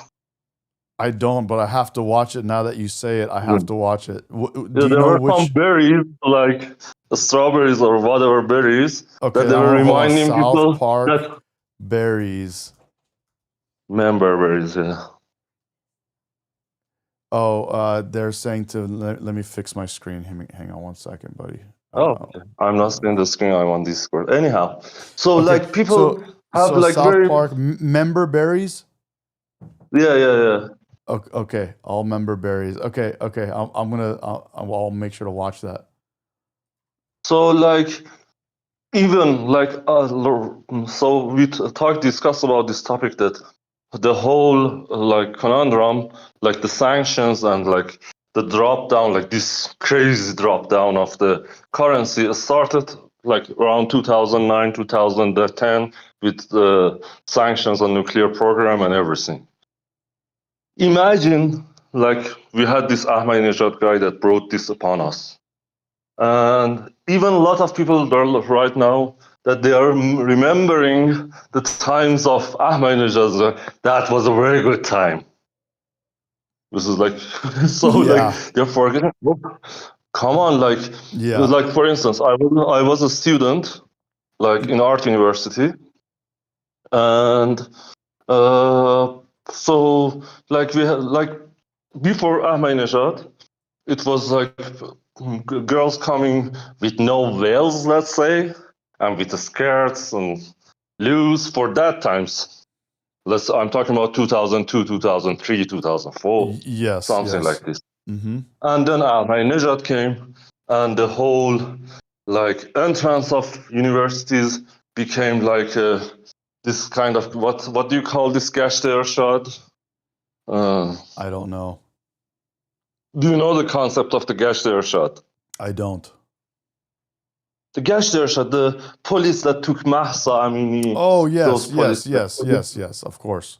Like It's those you're saying policies. it became the entrance to the universities became this place where they're controlling people and making sure they're dressed properly, correct? Not properly, strictly. Strictly. They Yes. weren't like the arts students, you know them. They put a lot of more veil on it on them. Right. Of course. They're not naked or something. Exactly. Well, so I have more questions. I have to go use the restroom, Okay. guys, and I'm gonna put on this Goldie that's on my screen right now, and then Hossein, are you gonna be tuned in? Because we have more questions, man. I'm gonna go outside. Okay, I'm gonna be on my phone. Can you call me back or something? Yeah. How can I get in touch with you? Can you? Like, can you find me on this Discord thingy? I'm not very Yes, yes. So Right. your name is Hossein, and I basically can let me see here. All right, and so I got you locked in on Discord. Do you want me to just message you on Discord? Like call me, like Or a call you? messenger. I don't know this Discord at all. It's my first time. Like, I don't know it either. Can you on Discord? Can you send me a okay. message? Let me send you a message. Yeah. Please send me your contact, whatever is. I just sent you a message. I don't know where can I find my. For instance, please send me your contact. Okay. How can I find my contact? This is. No, I have it. I'm saying if you have some, I have your Discord, so I can use Discord. I can call Okay. you on Discord. Okay. But Call what me I'm on this saying one. is, if you have another contact, like if you have a some kind of a, I don't know, some Google email or What do you prefer? whatever you want. You tell me whatever is easiest for you. You Like, can, you are get not like. Okay. I have Google Meet as well, I beautiful. guess, on this phone. Let's say. Let's see. Yeah, Yeah, I've got Google Meet on here. yeah, you Okay. can whatever is a way that I can get in touch with you. Go ahead I mean, and I'm fine with Discord. It's okay. okay. Just call me on the Discord. Amazing. I Yeah. will. So, Awesome. ciao. Awesome, Take man. care. Love you, man. Thank you so much for calling. We really appreciate you. Thank you so much, bro. No problem. Be safe out there, My man. pleasure. Thank you. Okay, bye. Nice. Bye. Bye-bye.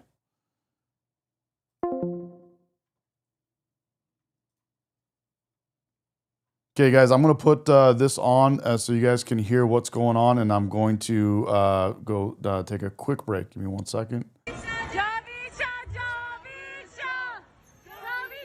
So this is Shiraz just minutes ago, and they're chanting Javid Shah, which means long live the king.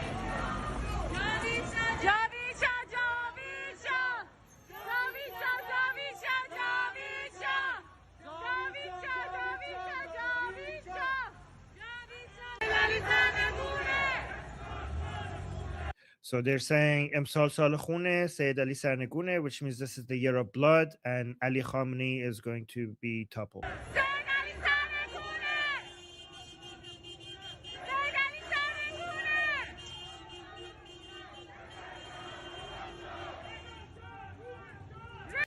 So King Reza, blessed be your soul.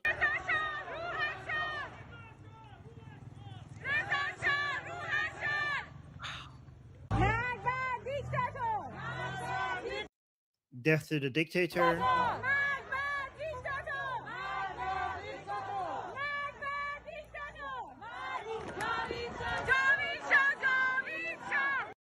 Long live the king.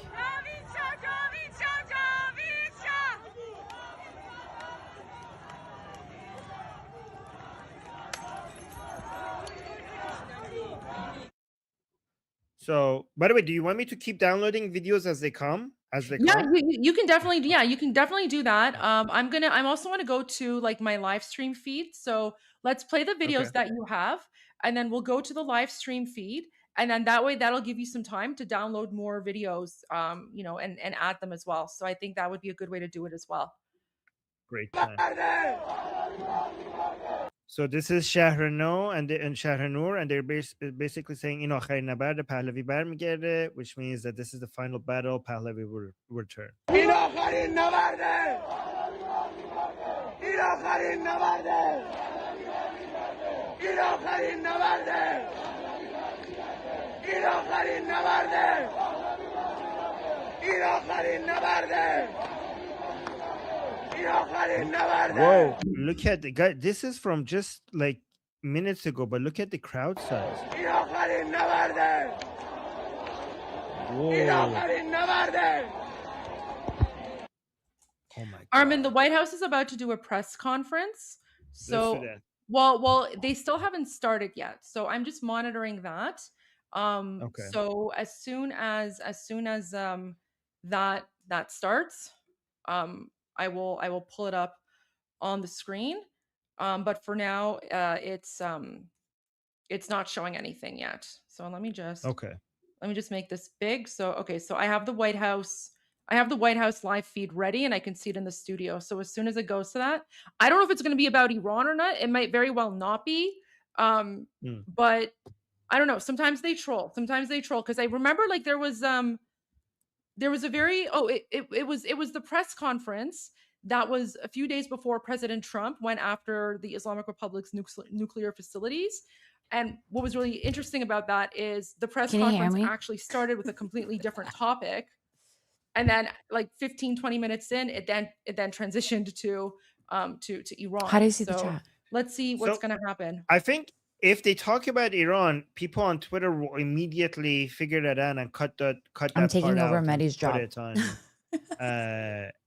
Twitter. So I think within minutes you will see that the part about Iran being cut out, and you could just go on your Twitter feed and just probably play it from there. Okay. Yeah. All right. Yeah. But I have the live feed up so that we can at least play that when it begins and then see what's going on. Okay, so this is the next one. Yeah, but look at the crowd size from somebody who's recording from far away. All right. What is going on, guys? We're going to have her come sit down with us. The kid is shouting, "Where did these people came from?" That's so cute. Yeah. Wow, look at how many people. Let me make this big. Thank you, guys. Thank you. She is beautiful. I am blessed. Yes. I'm bringing Miss Medication back. I'll bring her back. Beautiful eyes. Thank you, Joshua. Thank you, guys. Thank you. Miss Medication, where you at? Come on over. The kid is come trying sit with to us. Talking to the dad. The dad is saying like, wait, I'm recording this.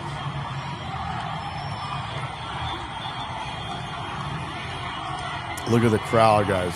I mean, we've never seen anything like this. No. Thank you, Candy. Thank you.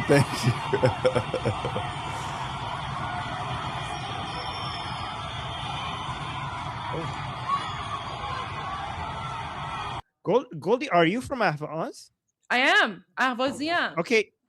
Oh, by the way, babe, she's Ahvazi. Ahvazi. Oh, no way. That's okay. I think I just got a video from Ahvaz just right now from Show me my people. They're going to play a video from Ahvaz right now. Video. No way. I just uploaded it. This just came right now. Okay. Let me play this one. Unmute me. So it says خیزش ملی ایرانیان معترضان در اهواز شعار مرگ بر خامنه‌ای و جاوید شاه سر دادن. So this is the revolutionaries in Ahvaz city, Goldie city. They're saying death to Khamenei and also long live the king. Yes.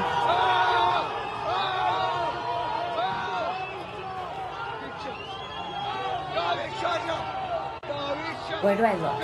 I don't see the chat. Right here is the camera. Yeah. You got the chats and you got everything else going on. Chat right here. What did he say? He's leaving to go. So they are. So. How do you turn this on? Is it not on? I don't feel like I hear. Oh, you know how usually... yeah. There you go. There you go. Is that better? Mm-hmm. All right. Let me know if you want to turn it up or down. It's this knob. So guys, we just found out that Goldie on your screen is from Ahvaz, which is the same place that she's from, which is not very common. It's not super common. It's like the south of Iran, right? Yeah. Okay. Yeah. It's like a more southern area in Iran. Yeah. All my family, my immediate family is in Iran, except like my mom and, you know, those kind of people, right? But like my aunts, my uncles, my cousins, except the two cousins that just made a video with Medi, they're here. Those are my only two cousins here. I'm going to show you guys that video right now. I'm going to pull it up for you guys. But I didn't know that Goldie is also from Ahvaz. Just found that out right now. Why isn't it not coming? Ahvaz? Yeah. Or like, cause no, but people lie. Everybody just says that they're from Tehran. It's just like easy. It's like people saying, "Oh, I'm from LA." Do you know what I mean? And then you're like, "No, you're look at not." how But angry. They killed 2 people, and he's saying death to or like, I'm Khamenei, from and New he's York, such you know? anger. Right. If you're from the East Coast, when you're talking to people, but like most people are not from Tehran only. So when it's showing the body, it blurs it out. So that's So these two guys that you see on my screen, guys, these are her first cousins from Ahvaz, same area. So they're my aunt's sons. Yep. They're brothers. They're 2 brothers, and they are literally her first cousins that are from Ahvaz. And I'm gonna play this video for you guys right now. Ready, set, go. بالاخره وقتش رسید. شما دارین این آخوندای بی همه چیزو میندازین بیرون. من فارسیم زیاد باحال نیست ولی میخواستن شما بدونین I love you. I can't wait for you guys to have freedom.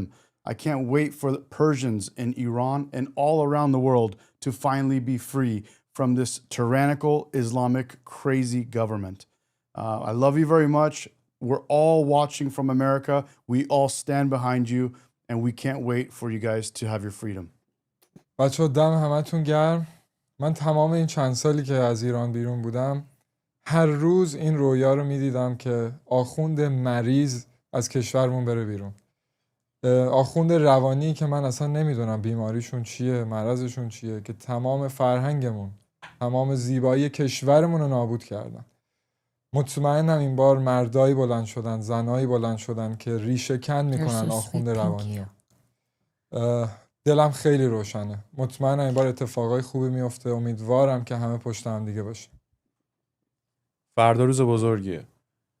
مردای واقعی، شیرزنای واقعی همه تو خیابونن. چیزی که واقعا من خوشحالم ازش. یه سری از دوستام اطرافیام شنیدم اینا که تا حالا هیچ وقت نمیرفتن، مثلا شرکت نمیکردن تو خیابون، شنیدم فردا اینا هم میخوان برن. شاید اعتراض نکنن، شاید کسی رو نزنن. همین که حضور داره خیلی مهمه. دمتون گرم، دم همتون گرم. من از تک تک شما دارم یاد میگیرم شجاعت و غیرت و واقعا In مرسی. Farsi, we say salam, which is hi. He says the secret way of disposing of Medi is she has big cousins. I don't know, but you guys, Medi, flex for them. They need to see. They don't see it. Flex. You can't see it up. I'm not trying to flex for these guys, bro. But No, flex for them. You don't know. He's a monster, guys. No, flex your arm. No, show it. You can't see it? Oh my God. He's a monster, guys. You can't. Those 2 can't take him down. They've tried for fun. It takes a good 4 or 5 guys to take me down. Just so you guys know. No joke. I'm not even kidding. I'm one of those like freaks of nature. Yeah, he's like a small powerhouse. Is that what they're called? I don't know. Yeah, I'm a freak of nature, bro. I'm like this weird animal. That is just I'm not even kidding you. I've been jumped. I've been jumped multiple times where I realized it takes quite a few people and most likely they still won't take me down. But let me go ahead and get shareable link. I need to share this link with someone. All right, here we go. Okay, so there's that. Guys, headphones and hair doesn't even make sense. How are you guys wearing How are you wearing a headphone? Because you don't have hair. You get used to it. It's like annoying. And I move around so much. I'm like a spaz. What are we watching? Are we watching something? Yeah, I'm gonna hit play on this one more time for those that haven't seen it. This is No. Let's watch something else. We will. I've seen it. We will. Just so that in case other people haven't seen it. But they can't speak Farsi. It's okay. It's for the Persians, so they can hear it. So let me hit play on this. Ready, set, and go. بالاخره وقتش رسید. شما دارین این آخوندای بی همه چیزو میندازین بیرون. من فارسیم زیاد باحال نیست ولی میخواستن شما بدونین I love you. I can't wait for you guys to have freedom. I can't wait for the Persians in Iran and all around the world to finally be free from this tyrannical Islamic crazy government. I love you very much.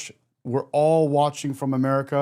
We all stand behind you, and we can't wait for you guys to have your freedom. بچه دم همتون گرم. من تمام این چند سالی که از ایران بیرون بودم هر روز این رویا رو میدیدم که آخوند مریض از کشورمون بره بیرون. آخوند روانی که من اصلا نمیدونم بیماریشون چیه، مرضشون چیه، که تمام فرهنگمون، تمام زیبایی کشورمون رو نابود کردن. مطمئنم این بار مردایی بلند شدن، زنایی بلند شدن که ریشه کن میکنن آخوند روانی رو. دلم خیلی روشنه. مطمئنم این بار اتفاقای خوبی میفته. امیدوارم که They said they look like the Hodge twins. And I just looked them up and I just saw. Oh my God, bro. You guys are hilarious. Literally the Persian Hodge twins, dude. Do they? Yes. And we watched the Hodge twins. And here's the funny part. Here's a really, really funny part. You know what the Hodge twins do? No, what they do? They literally, they grab clips. Yeah. They put up clips. Those two guys? Those two they guys. look different than this, but okay. And they put up clips and they watch them and they comment on the clips. And what were Ebby and Amir saying last night? I forgot because I wasn't with you guys. They were saying, let's pull clips and do commentary just like the Hodge twins. Yeah. I mean, it's so fun for people to make. It's okay. So we have a show on Bravo. No, Joshua, I'm not religious at all, bro. I'm not. Well, it's hard for us to be religious because we're confused people. Like, we're so confused. Like, our families are, ran away from Iran and said, fuck religion. Literally, that's what they said. They're like, this is why we're leaving, because fuck religion. So it's really hard for us to be like, okay, now I believe in X, because no one ever, taught us, anything more than fuck religion. Yeah, and it wasn't just fuck Islam. They just said like fuck religion because they were so over it, State Line says Zoroastrianism is even a difficult religious to get into. Yeah, one of my really close friends, Vista, is Zoroastrian, and her family has like all these things they do, and it's like, I don't know if we have time for that. Yeah, I mean, it's just hard for me to get behind anything that I don't have any. There's no actual like. First of all, again, I don't want to get too far into it, but it's hard to get into things that I don't have any evidence for, that I can't really put my finger on, that I can't really understand, that really, I don't know. It's tough, and especially again coming from a place where religion literally has destroyed my ancestors and other people. Is just one of those things that it just makes it hard for you to get into any other religion in any way. Except make him pose for us. I did. I already made him pose. Oh my God. He says Aqua will do a super chat if I What's a BB pose? Bodybuilder, like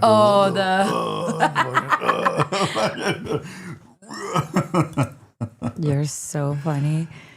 Yeah, so it's just been hard to honestly get into, and I haven't, and the truth be told, I haven't looked into the Bible. I haven't looked into other religions because I was so turned off by religion at an early age. I just said, you know what, I'm good, and so that's kind of where I've been. So, he's got a nice butt. The squats are paying off, dude. They're working. همون از همدیگه صحنه هایی دیدن، ایثارگری ها از خودگذشتگی ها. What are we watching now? Because believe it or not, the problem are them and okay. The people in the streets are risking their lives asking for their king back. Are you retarded? Like, are you not seeing all the videos that are coming from Iran? Like, Armin, you're too biased. Don't trust me. Look at what the Iranian people are chanting in the streets. Most of the chants are either Javid Shah, this is the final battle, Pahlavi will return, or King Reza Pahlavi, or Reza Pahlavi, this is the national chant. Like, are you blind? Are you fucking blind? People are risking their lives coming into the streets to tell the world that they want Pahlavi. Are like, oh, I don't know, Armin. You seem so biased. Just open your fucking eyes. Sitting in a safe place with nothing so to low. risk, and people are out there in the streets bleeding, calling out for their Shah. Are like, oh, I don't know. Why so far, which has already spread. So What did he's- he say? I so missed here- the beginning So part. here's something that's actually very interesting, given that we just took a phone call from a guy that's in Iran that said the opposite. So this guy is obviously somewhere in America or Europe, most likely America, based on his accent and the way he's talking. And someone looks like just messaged him or chatted with him or something and said that they don't want the Shah, or who wants the Shah, or something along those lines. And he's responding saying, what do you mean everyone wants the Shah? Are you stupid? Are you retarded? Everyone wants the Shah. And that's what he's saying. He's saying that everyone's chanting, the Shah will return and long live the Shah. Now, we just, if you guys were watching, we just took a call from Hossein, who said he's not for the Shah. And he said it's a personal thing, but I think there's a lot of Persians that feel the same way that Hossein does. And I say that because I've heard that from lots of people. Doesn't really matter, because the son of the Shah, whatever his name is, Pahlavi, doesn't want to be doing that anyways. No one said the Shah is going to come back. Like, they just want to have a real democracy, or whatever you want to call it, where they don't have supreme leaders that are taking advantage of all the resources Iran has and all that, right? It's not necessarily, it is true. Like, a lot of places don't want just the king, another king to come in, Right. Even though it was their country, right? I mean, but I guess what the point that I'm trying to make is that there's different sides. Just like here, right? Yeah. We're always having little arguments with people that are like, yes, Trump, fuck Trump, all of that, whatever they say, Yeah. So it's supposed to be like that. You're supposed to have opposing thoughts, but it doesn't mean that they want the regime there. That's the annoying part. Is like, oh, someone will say like, oh, because they don't want the Shah back, it means they're happy. I'm like, no, they're not. Hassan Ghasemi in the chat. How you doing, Hassan? Good to have you. Do you want to call in, Hassan? Do you want to talk? Hassan says he's side true. They want king. Yes, lots of people want king, but I think a lot of people don't know the Prince of Iran that well. And what they really want is to be free. More important, they want to be free. Hassan, if you want to call in, let me know. I'll put you on live. You can call in and talk to us. Be happy to have you. And Joshua says rep America for Shaw. I'm down, bro. No, I'm kidding. I'm not down. I don't even like jokes like that. But I'd be down to help out in any way that I can, man. I would love to help. I've always dreamed of helping Persians be free ever since I was a kid, because I've been always told how beautiful Persians are, how beautiful the culture is, how beautiful Persia was. Like, it would be so nice to take, anybody that actually can go, like wants to go, because it's insanely beautiful, actually. And imagine if they just, spent money on that more. Yeah. Sorry, I interrupted you, but it's okay. No, please interrupt. She made me some. she made me some good eggs, so I'm having some eggs real quick. Go ahead. I mean, I didn't make good eggs. I boiled eggs, but when you have like someone who's grateful and loves you so much, they think that it's great eggs. So that's very cute of you. There you go. You guys learn, guys. You can be alpha and still be thankful and grateful. Yeah. And loving. Yeah. At the same moment he says, get in the kitchen and make me some food, he's really thankful about it. Now what are we watching? Now, son, get your ass back in the kitchen. Yeah. I need a grocery shop.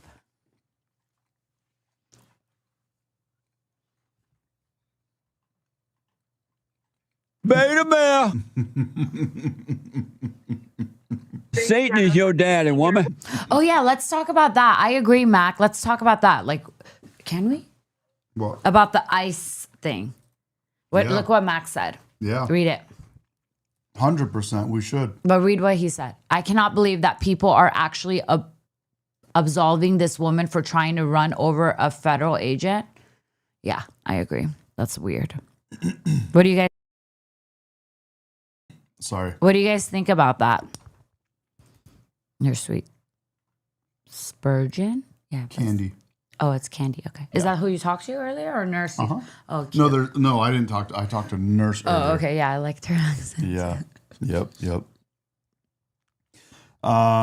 Yeah. So about this thing about the ICE agents and what happened in Minneapolis, we all saw the video. We've all seen different angles of the video. It's very obvious. She hit the gas pedal. The guy was standing in front of the car. The guy had to move out of the way to avoid getting run over.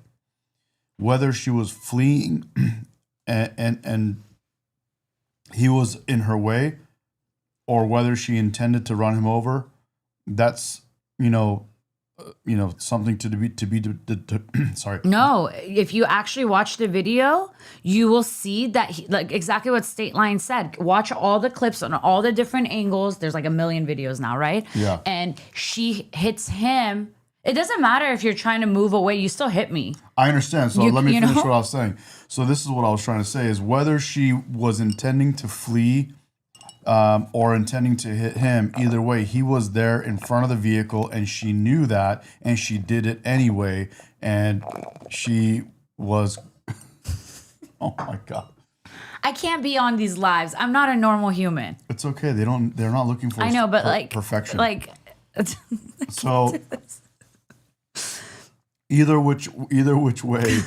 Oh my God. None of this is funny, actually. Either which way, I've seen tons of police video. I've been involved with law enforcement myself. I've seen plenty of videos. I've been in plenty of trainings. Watched plenty of training videos. I've learned lots about the police stuff, law enforcement in general. And what we saw was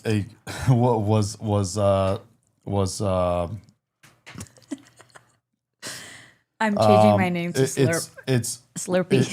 It's basically the vehicle is a weapon, and it is what it is. You can look at it and cut that however which way you want to cut it, but that vehicle was being used as a weapon, and people get behind the wheel and they think they're in some kind of video game or some shit. I don't really know, but it's not a joke. She could have. I love it, man. Hurt people. So that is. ICE committed a cold-blooded murder. Okay, Keon, if you're gonna be a annoying person, like actually say why you think that, because if you watch the video, literally in the United States, I don't know what country you're from, but in the United States, how big was her car? Like a 6,000 pound, right? Something like that. Yeah, I don't know. 5,000 pounds. It was an IRS write-off, but in a car. But anyways, it's deadly weapon, right? It's considered a weapon. 100%. Yeah. Okay. Come on. 100, and that's exactly what I was saying. The vehicle is considered a deadly weapon when it's used in that way. It's very simple. If you people don't understand, this type of crime or this type of shit against law enforcement, or the fact that a vehicle is always being used as ever since a vehicle's ever been made have been used as a deadly weapon. And when people get behind the wheel and they do what that lady was doing, and she was leading a protest with her vehicle against ICE, blocking ICE, and then using ICE to hit people and potentially kill people, yes, that's a weapon. You can't do that. It doesn't make any sense. So I don't care how they want to cut it. And believe me, guys, we even have friends that have been posting about this for the other side. And the crazy part that drives us crazy. No, they're not my friends. I just know them. Like it's called acquaintances. Let's see what these guys are saying. She said literally something. gonna She said they're gonna talk about JD Vance is gonna talk about this, and then she said there's gonna be like a special topic or a special announcement About what? afterwards. About So, Iran? Yeah. Yeah. So how about this? How about this, Goldie? How about we'll go back to you, How and then about- there's a special announcement. Yeah? how about ask the people in the chat to keep an eye on this, and if they Okay. talk about Iran, to fill the chat, saying like Goldie, they're talking about Iran now. Like All right. something like Okay. that. Let's do that. Let's do that. In the United All right. States of America, in the United States of America, there are programs that we have to make it easier for your kids to get in daycare, for your kids to get in preschool. Guys, here is live from the White House. Not be defrauded by Somali immigrants. And I'm gonna turn it up. others. Make it hard for you to get the access to the resources you need. But number two, making it easier for people who shouldn't even be in this country to fleece the United States and our taxpayers to begin with. We have actually activated a major interagency task force to make it possible to get to the heart of this fraud. We have Department of Agriculture resources that are focused on SNAP fraud so that people who need food benefits can get them, but illegal aliens and other fraudsters don't.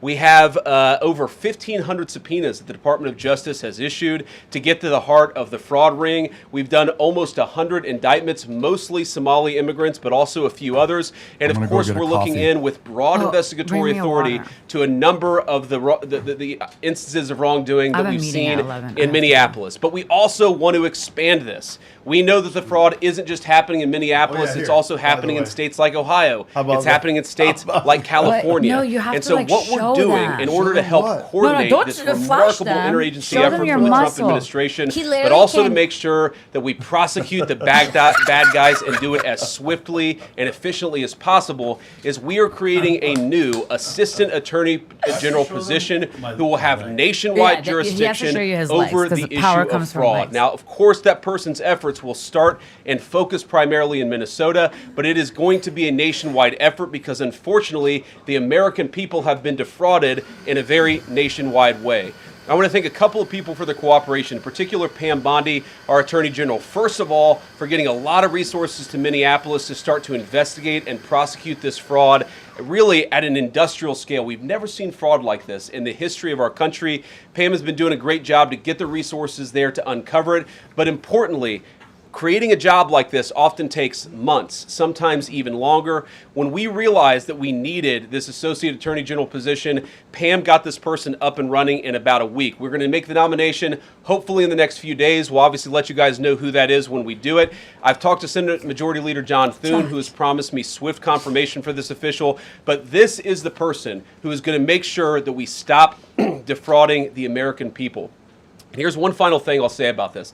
I've heard a lot of people say that we need a special counsel to investigate fraud in the United States of America. I actually agree, and that's what this position does. It has all the benefits, all the resources, all the authority of a special counsel, but with two crucial differences. Number one, it will be run out of the White House under the supervision of me and the President of the United States. And number two, it's actually constitutionally Stateline. legitimate. As you guys may know, the special counsel statute has some major constitutional questions. When we get the bad guys, we want to make sure we get them permanently and they don't have some legal technicality they can get out of, which is why we set it up as an Associate Attorney General. I'll take some questions, but I want to make just one final observation. Oh, I ruined it. Medi, I ruined it. I ruined it. I pressed mute and then I ruined it. And then you ruined it? Because it was so like your ice was like.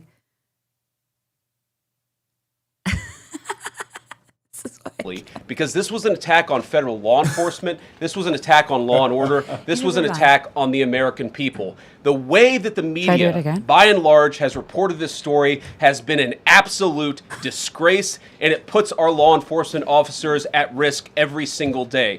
What that headline leaves out is the fact that that very ICE officer nearly had his life ended, dragged by a car 6 months ago, 33 stitches in his leg. So you think maybe he's a little bit sensitive about somebody ramming him with an automobile? What that headline leaves out is that that woman was there to interfere with a legitimate law enforcement operation in the United States of America. What that headline leaves out is that that woman is part of a broader left-wing network to attack, to dox, to assault and to make it impossible for our ICE officers to do their job. If the media wants to tell the truth, they ought to tell the truth that a group of left-wing radicals have been working tirelessly, sometimes using domestic terror techniques to try to make it impossible for the President of the United States to do what the American people elected him to do, which is enforce our immigration laws. The President stands with ICE. I stand with ICE. We stand with all of our law enforcement officers. And part of that is recognizing that you people in the media, not everybody in this room, but many people in this room have been lying about this attack. She was... Holy cow, let's go back and watch what the hell's going on. I want to hear what the hell he's talking about. Trying to be part with their leverage feeding every single day. What that headline leaves out are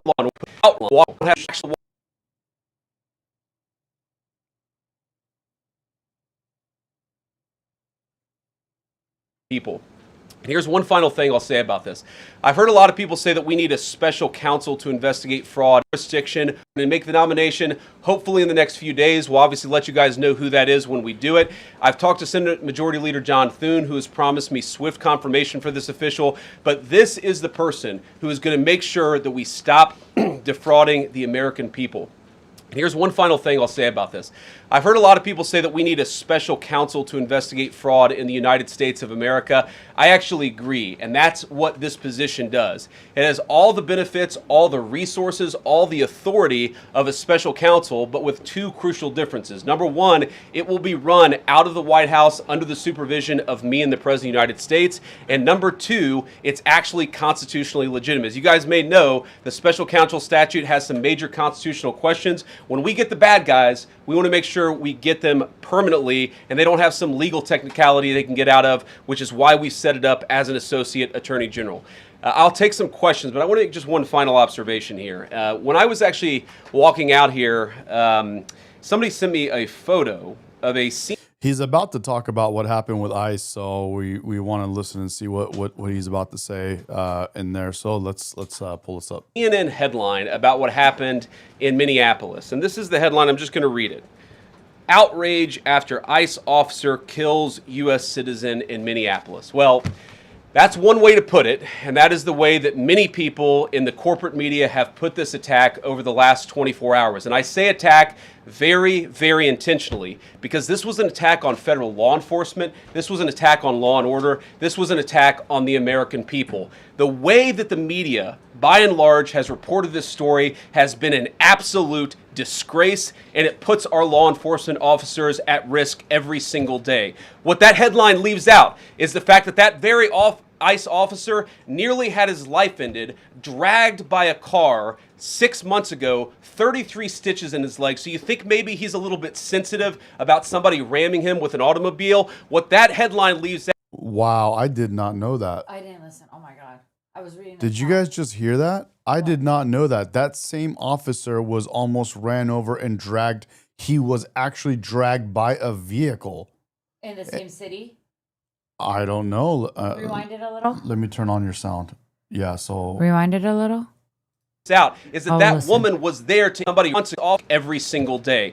What that headline leaves out is the fact that that very ICE officer nearly had his life ended, dragged by a car 6 months ago, 33 stitches in his leg. So you think maybe he's a little bit sensitive about somebody ramming him with an automobile? What that headline leaves out is that that woman was there to interfere with a legitimate law enforcement operation in the United States of America. What that headline leaves out is that that woman is part of a broader left-wing network to attack, to dox, to assault, and to make it impossible for our ICE officers to do their job. If the media wants to tell the truth, they ought to tell the truth that a group of left-wing radicals have been working tirelessly, sometimes using domestic terror techniques to try to make it impossible for the President of the United States to do what the American people elected him to do, which is enforce our immigration laws. The President stands with ICE. I stand with ICE.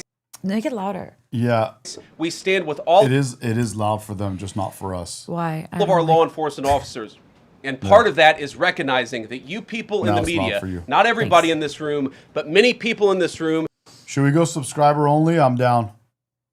I'll do it right now. Have been lying about this attack. She was trying to ram this guy with her car.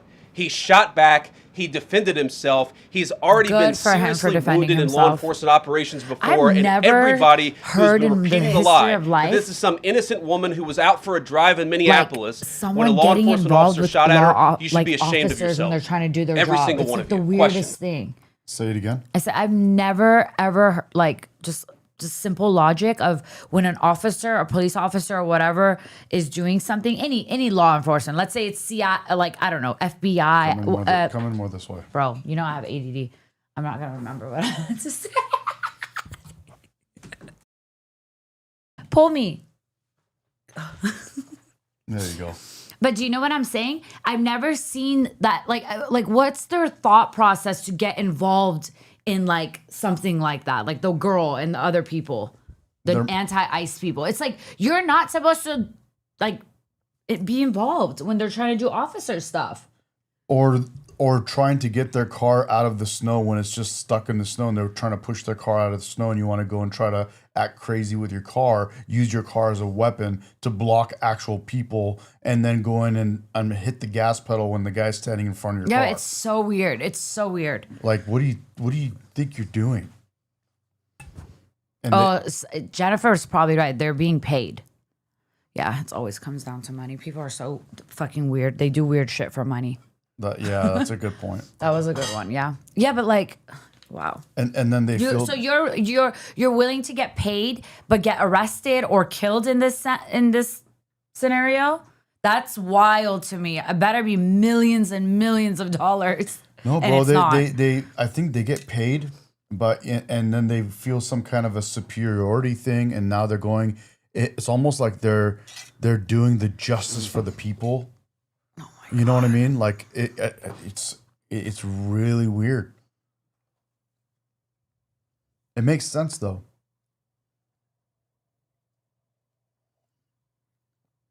Jennifer's right. They're angry. They're angry, and they have what is it? White guilt. They have white guilt, and then they feel and then they get this white guilt.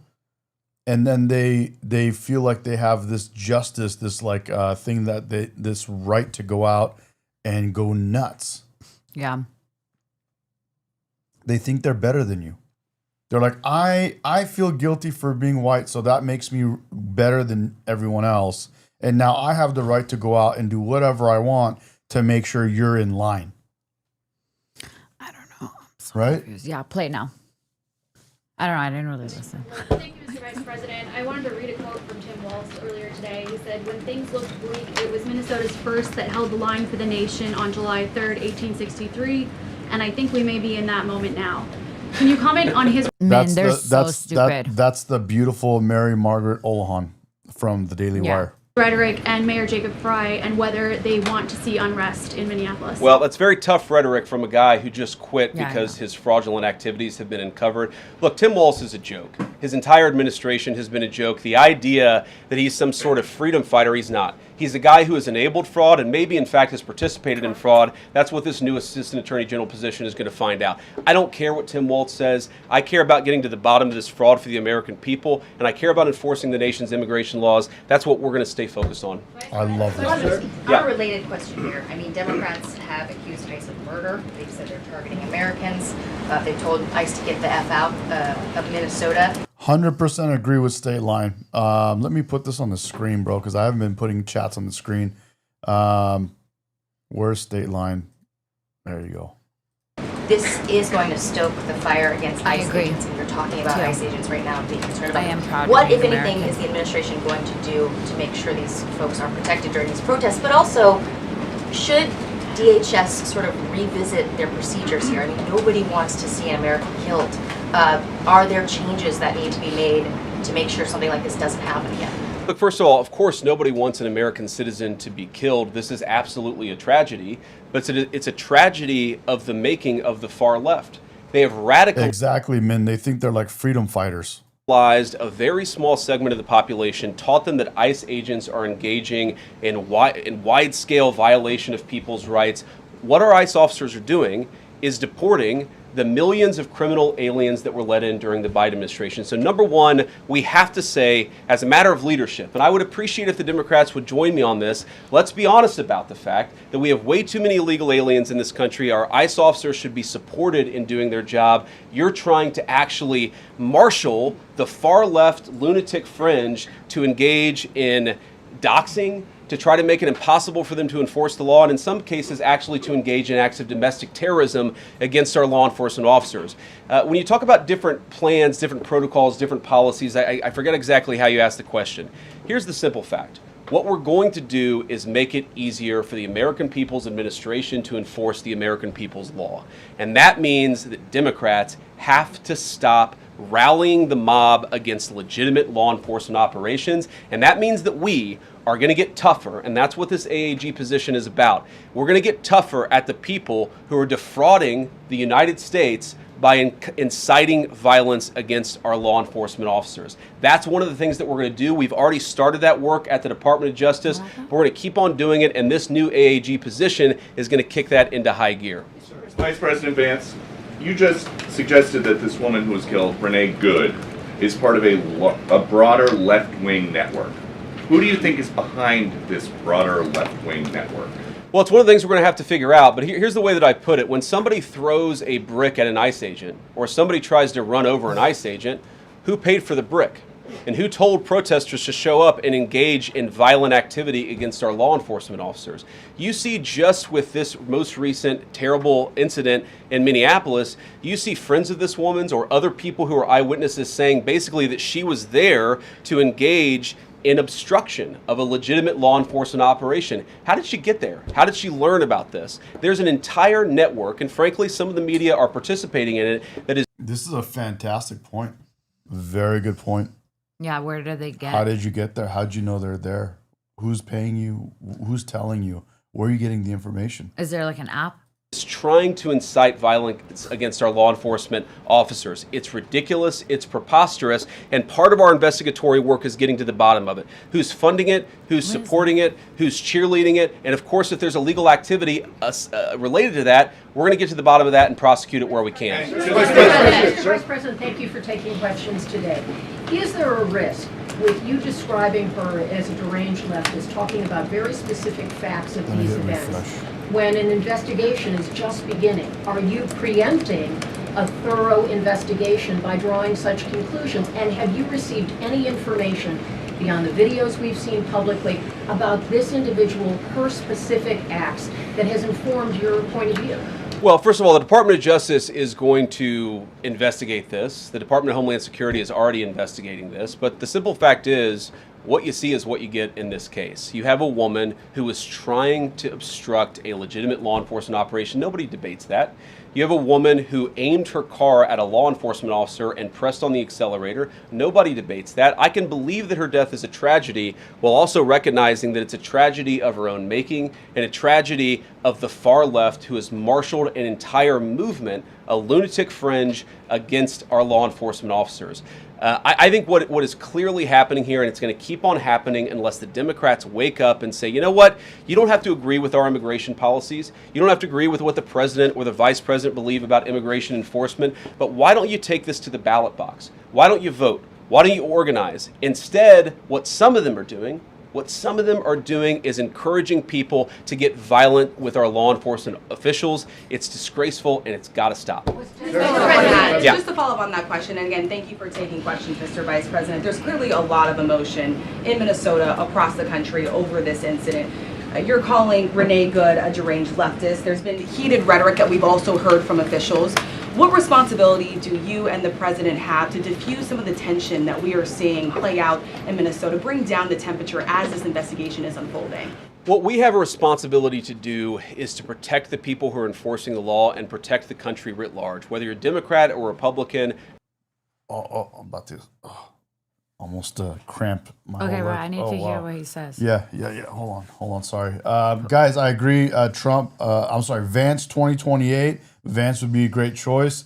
But we've got some other choices out there too. We'll talk about it. You deserve to have the people's laws enforced in the United States of America. Now, again, I'm not happy that this woman lost her life. I'm not happy that this woman was there at a protest violating the law by interfering with a law enforcement action.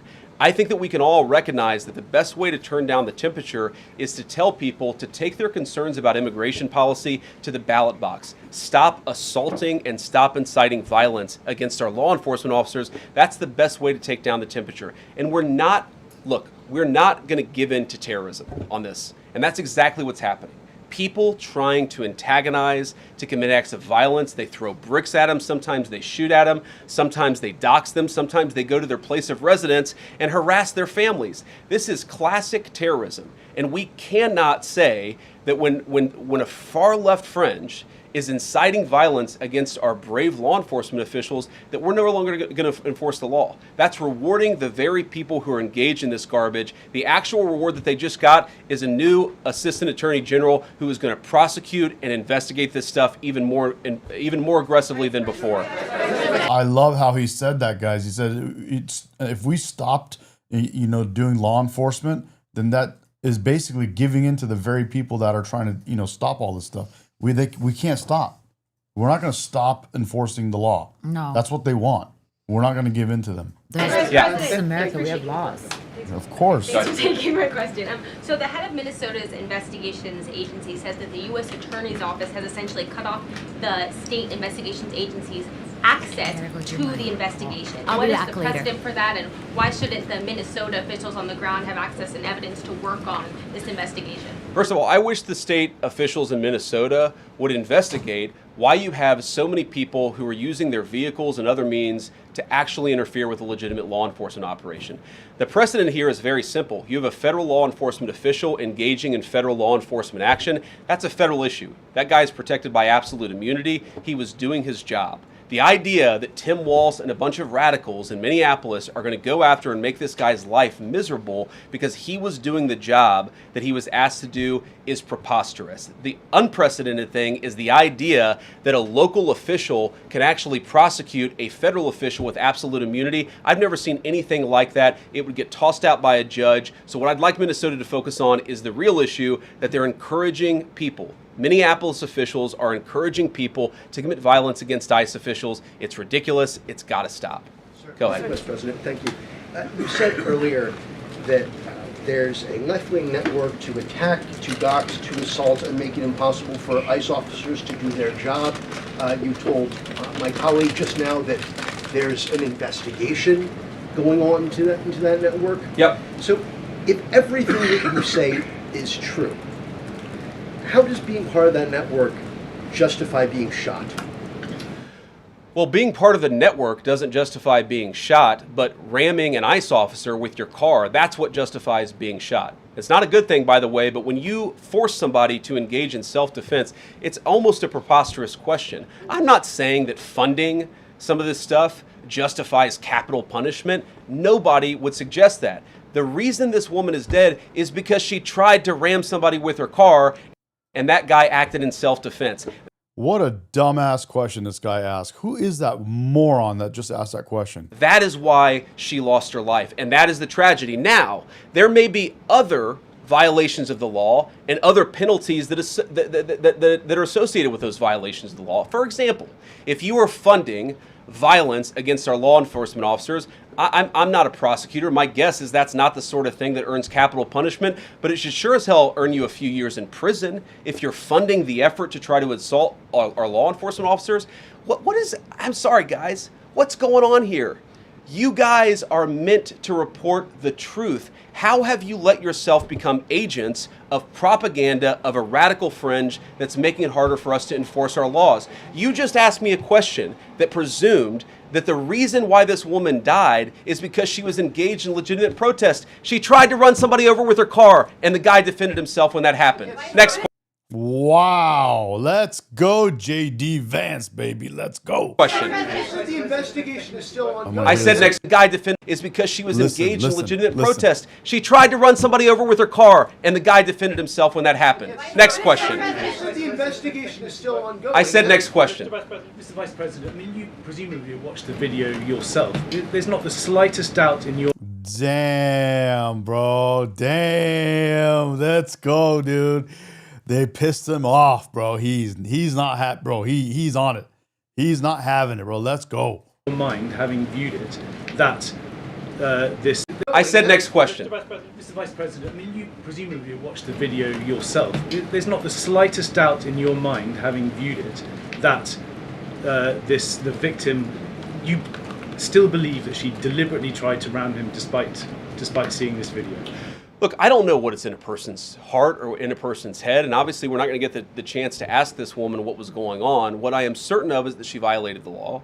What I'm certain of is that that officer had every reason to think that he was under very serious threat for injury or in fact, his life.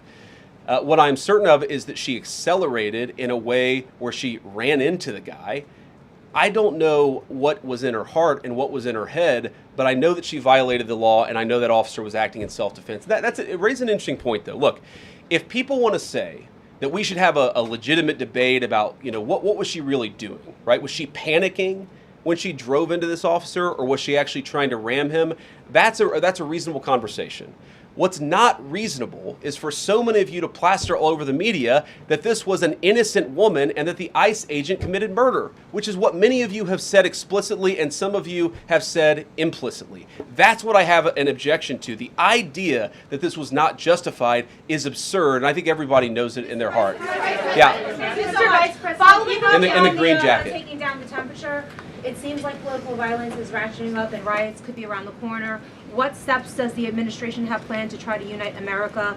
Average people on both political sides are so tired of fighting with each other, and I think all the journalists in this room could agree with me that we don't want to be part of the problem.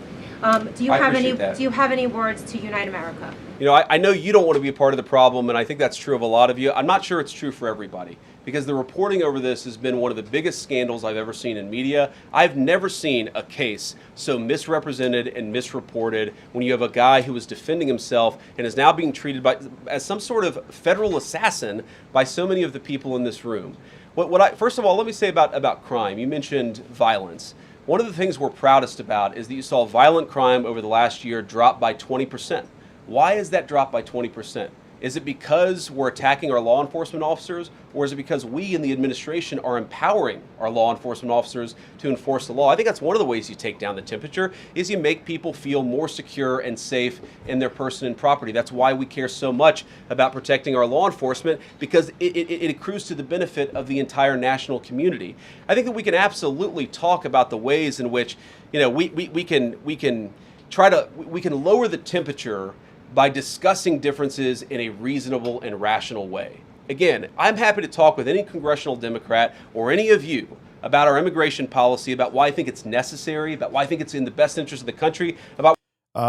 Candy brings up a great point. None of these people want to watch all angles of the video. Great point. And that's something we don't say. These people don't actually... They want to see what they want to see, not what actually happened. Why the President of the United States was elected to actually enforce the border for the first time in at least 4 years. So here's the problem. That's not the debate so many people are having.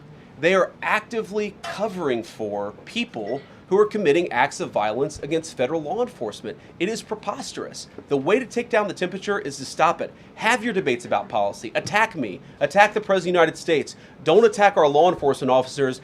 They are trying to do the job the American people demanded that they do. They are not policy actors. They are enforcing the law. They should be treated with a modicum of dignity and respect. And the fact that they're not is why incidents like yesterday happened. The one final point I'll make about this is, look, there's a part of me that feels very, very sad for this woman, not just because she lost her life, but because I think she is a victim of left-wing ideology. What young mother shows up and decides they're going to throw their car in front of ICE officers who are enforcing legitimate law?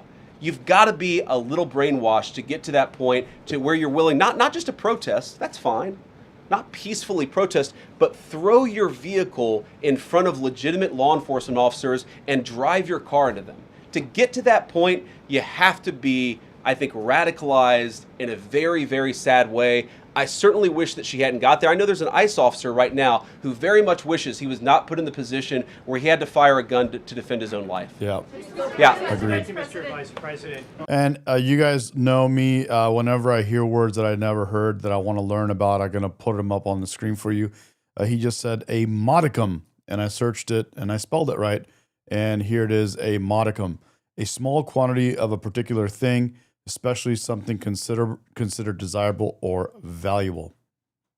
What's your message, following up on that, what's your message to the leaders in Minnesota, the governor of Minnesota, the mayor of Minneapolis, to calm down the situation on the ground, on the streets? What's your message also to those protesters who saw that video in a completely different way than you saw that video?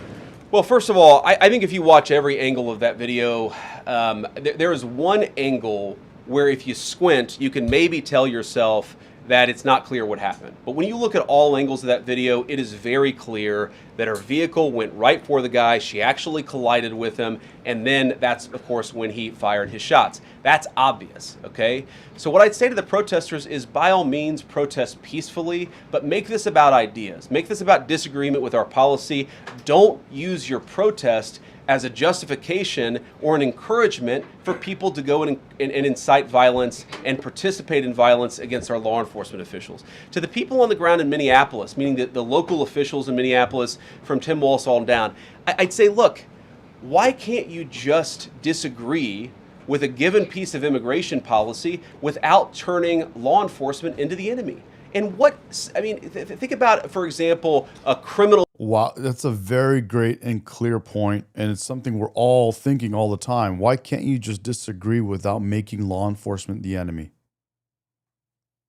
You can disagree, bro. We live in a free country. Freedom of speech, freedom of expression, freedom of anything, almost anything you want. Why can't you just disagree and not make law enforcement the enemy and not radicalize people to go out and commit crimes against law enforcement? Also, why can't you just come up with policies? Why can't you come up with ideas? Because the Democrat Party has become allergic to using their brains to come up with new ideas, presenting policies, presenting plans, anything to help our country. They go after violence now. They go after radicalizing people to commit violence. That's what's happening. Law, where a police officer goes and arrests somebody because they violated a criminal law. If you're mad about that, go and protest the politician who passed that law. Don't attack the police officer who's just doing their job. We had a wide open border under Joe Biden. I happen to think it's a good thing the President of the United States has closed it down. If you think that's a bad idea, criticize this administration for a policy decision.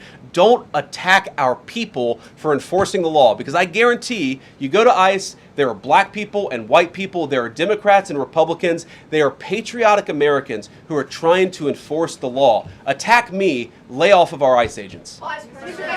Yeah, in the blue, all the way, yeah. Yeah, thank you, Mr. Vice President. You've called on Tim Walz to resign. Can you lay out the case as to why he should step down? Well, State Line says, Medi, can you put up that video that I posted on? Yes, I will. Just a moment. Well, look, I think Tim Walz should resign because it's very clear either that he knew about the fraud in Minneapolis, he knew about the welfare fraud, or at the very least he looked the other way. I mean, this is not this is not like Lex Luthor, right? This is not movie villain fraud. This is the lowest IQ possible fraud. This is, we're going to take the absence of kids and set up a daycare center where there are no children, and we're going to call our early childhood education center the Quality Learning Center.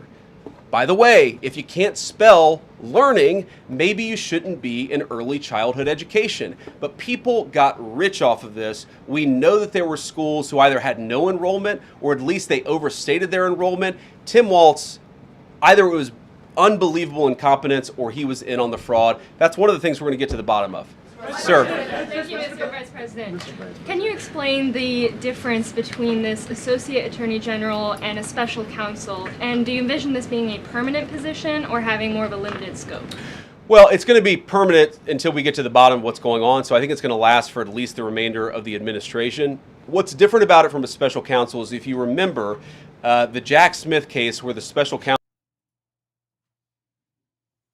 Okay, so this is the video here. Let me enlarge it.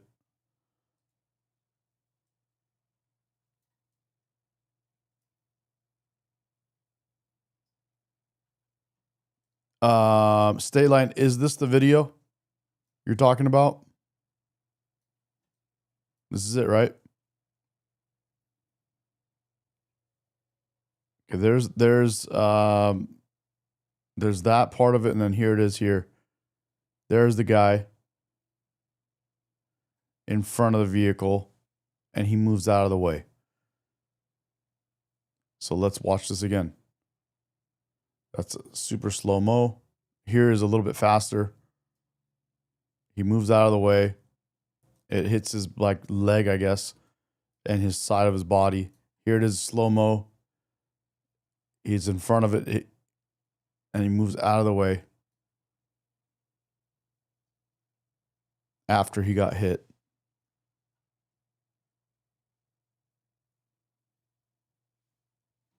Again. So right here, this is the slow-mo. It's kind of zoomed in, so let's take a look right here.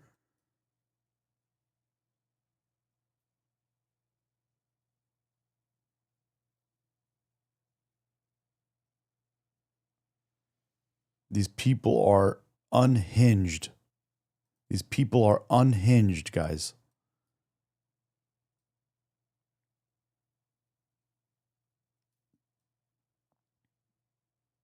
These idiots are unhinged. Look at that. They hate America. They want illegal aliens to come in here and take over our country. They think they are freedom fighters, like Candy was saying. They think they're doing the world's bidding. They think they're this righteous kind of authority. I don't know what I just did with that screen. Like this. There it is.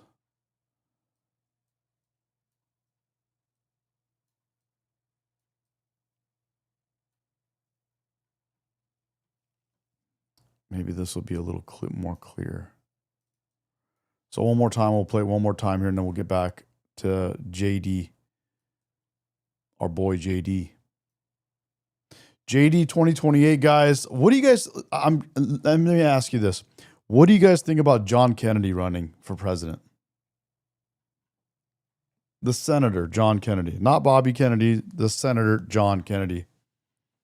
What do you think if he ran for president?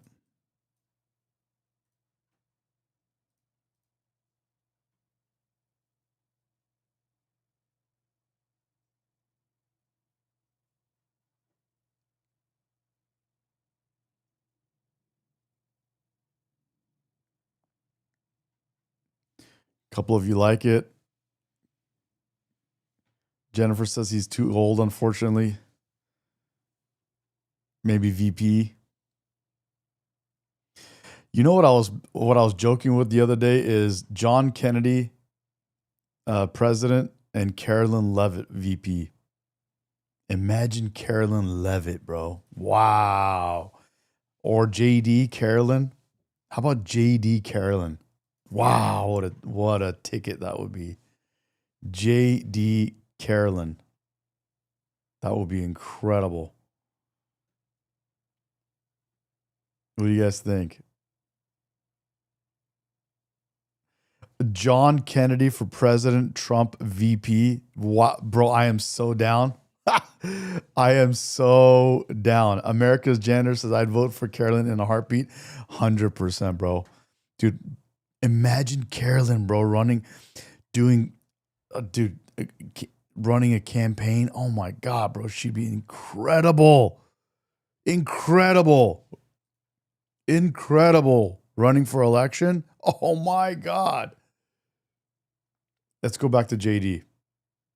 Was found unconstitutional. One of the big issues there is that that person was not an appointed person, completely aside from all the other issues that the person was a lunatic and that the case had no merit. There was a fundamental constitutional issue, which is that he had not been appointed by the president and he had not been confirmed by the United States Senate. An assistant attorney general, what that's going to allow us to do is appoint this person, have them confirmed by the Senate. That's one difference. The more substantive difference is that this person is going to be part of a very broad interagency White House that's being led from the President of the United States on down. And that's going to give them the resources, the access to material and information to make this person more effective. I think a lot of people have asked, how are you really going to get to the heart of the fraud? We've been asking ourselves that question for the past couple of months, and we think this is the critical piece at the Department of Justice to really ramp this fraud investigation into high gear. In the red tie, yeah. Vice President Vance, I wanted to ask, what's your message to far leftist agitators who feel emboldened to obstruct ICE activity in Minnesota and around the country? Well, I think they shouldn't feel emboldened.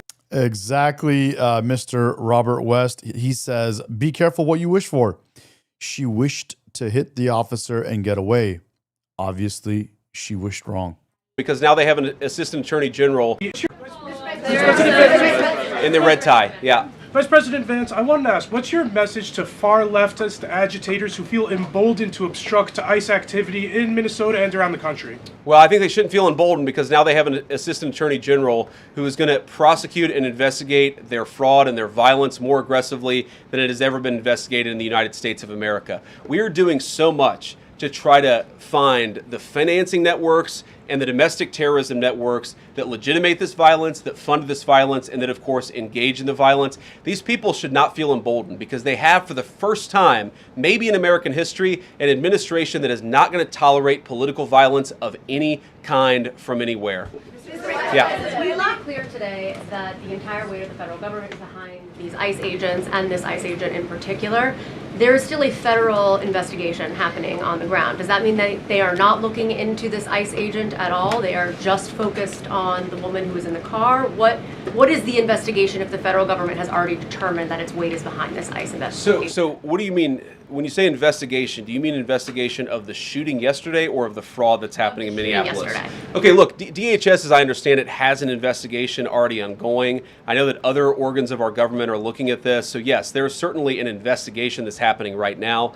But as part of the broader fraud investigation, a lot of what we're doing with the Department of Justice has already started. We've got over 1,500 subpoenas. We've got people this morning, actually. We're going door to door to actually knock on some of these fraudulent care centers, these fraudulent social services organizations to get to the bottom of what's going on there. So the investigation in some ways has already been ramping up into the anti-fraud element for at least a few weeks. What we're trying to do is supercharge it and make sure there's a designated person within the Department of Justice who completely controls that particular focus. Yeah. Just to follow up on that, Mr. Vice President, on the agent, is he still on duty or has he been placed on leave, on administrative leave? And what really was the target of the operation on Wednesday? Of the ICE operation on Wednesday? Well, first of all, it was a legitimate law enforcement operation. We were going door to door to try to find criminal illegal aliens and deport them from the United States of America, because if you come to our country illegally in violation of our immigration laws, then we have the mandate, and in fact we have the legal duty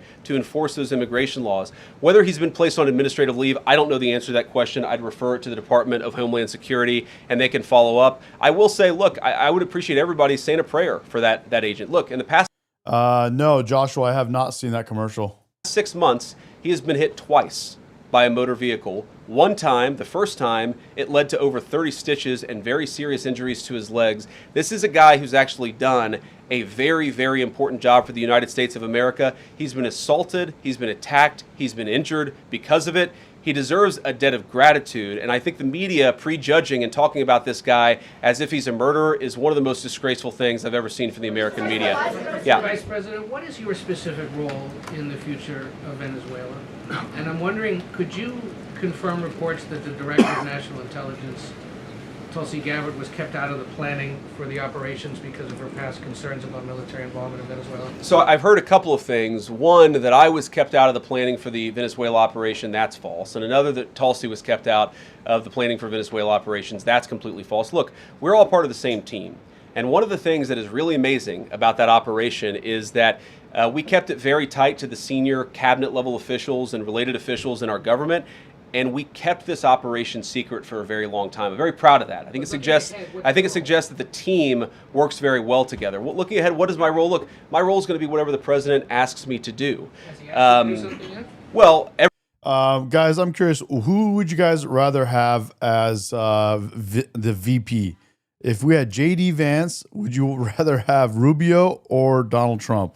Every single, or I should say every other day, I'm chairing the meeting that we do on this among White House principals to talk about next steps to try to ensure that Venezuela is stable, and as the president has directed us to do, to ensure that the new Venezuelan government actually listens to the United States and does what the United States needs it to do under Trump, baby. Yes. Yes. Yes. Yes.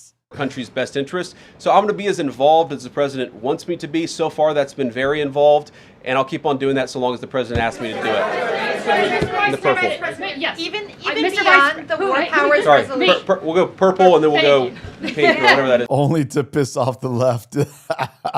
Yeah, dude. Honestly, it would just, bro. It would get their panties in a bunch, bro. 100%. And then beige. All right. Okay. Are there any indications, you talked about the network, are there any indications that the lady who was shot, I know there are different reports from there, her wife said they were new to the area.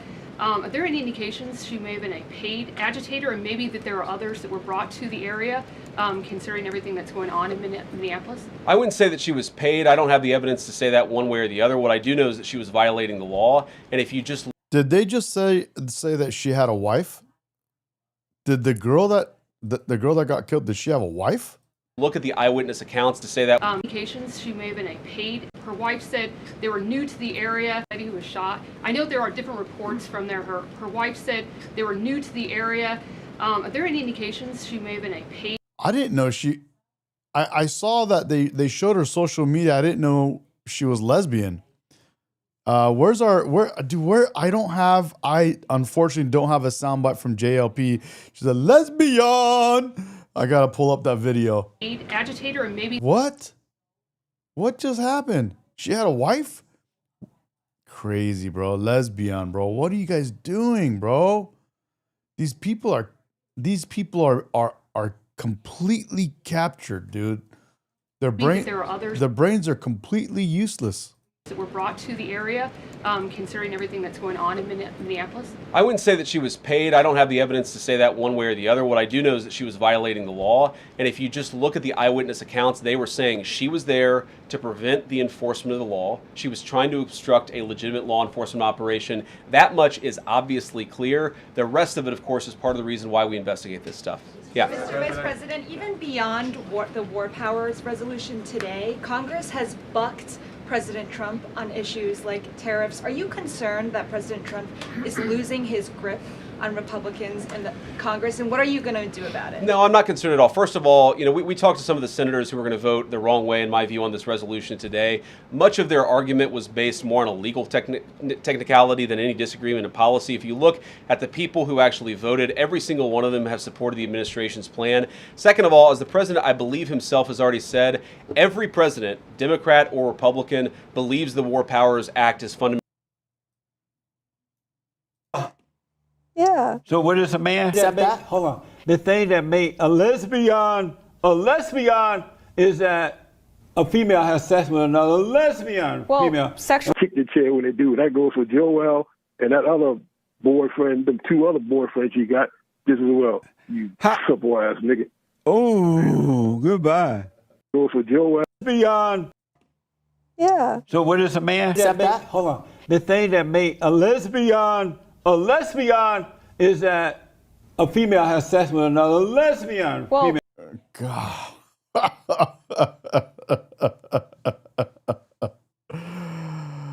Oh Oh man, Joshua, what's up, bro? He says, "Play you're gay from." Oh, are you gay? That one? Oh yeah, 100%. So you a gay? So you a gay? 100%, bro. Sorry, man, I totally forgot about that one. Oh man, so she's gay? I didn't know you were gay. I didn't know you were gay. How did you become gay? That's the question. The third one. So you a gay? I didn't know you were gay. How did you become gay?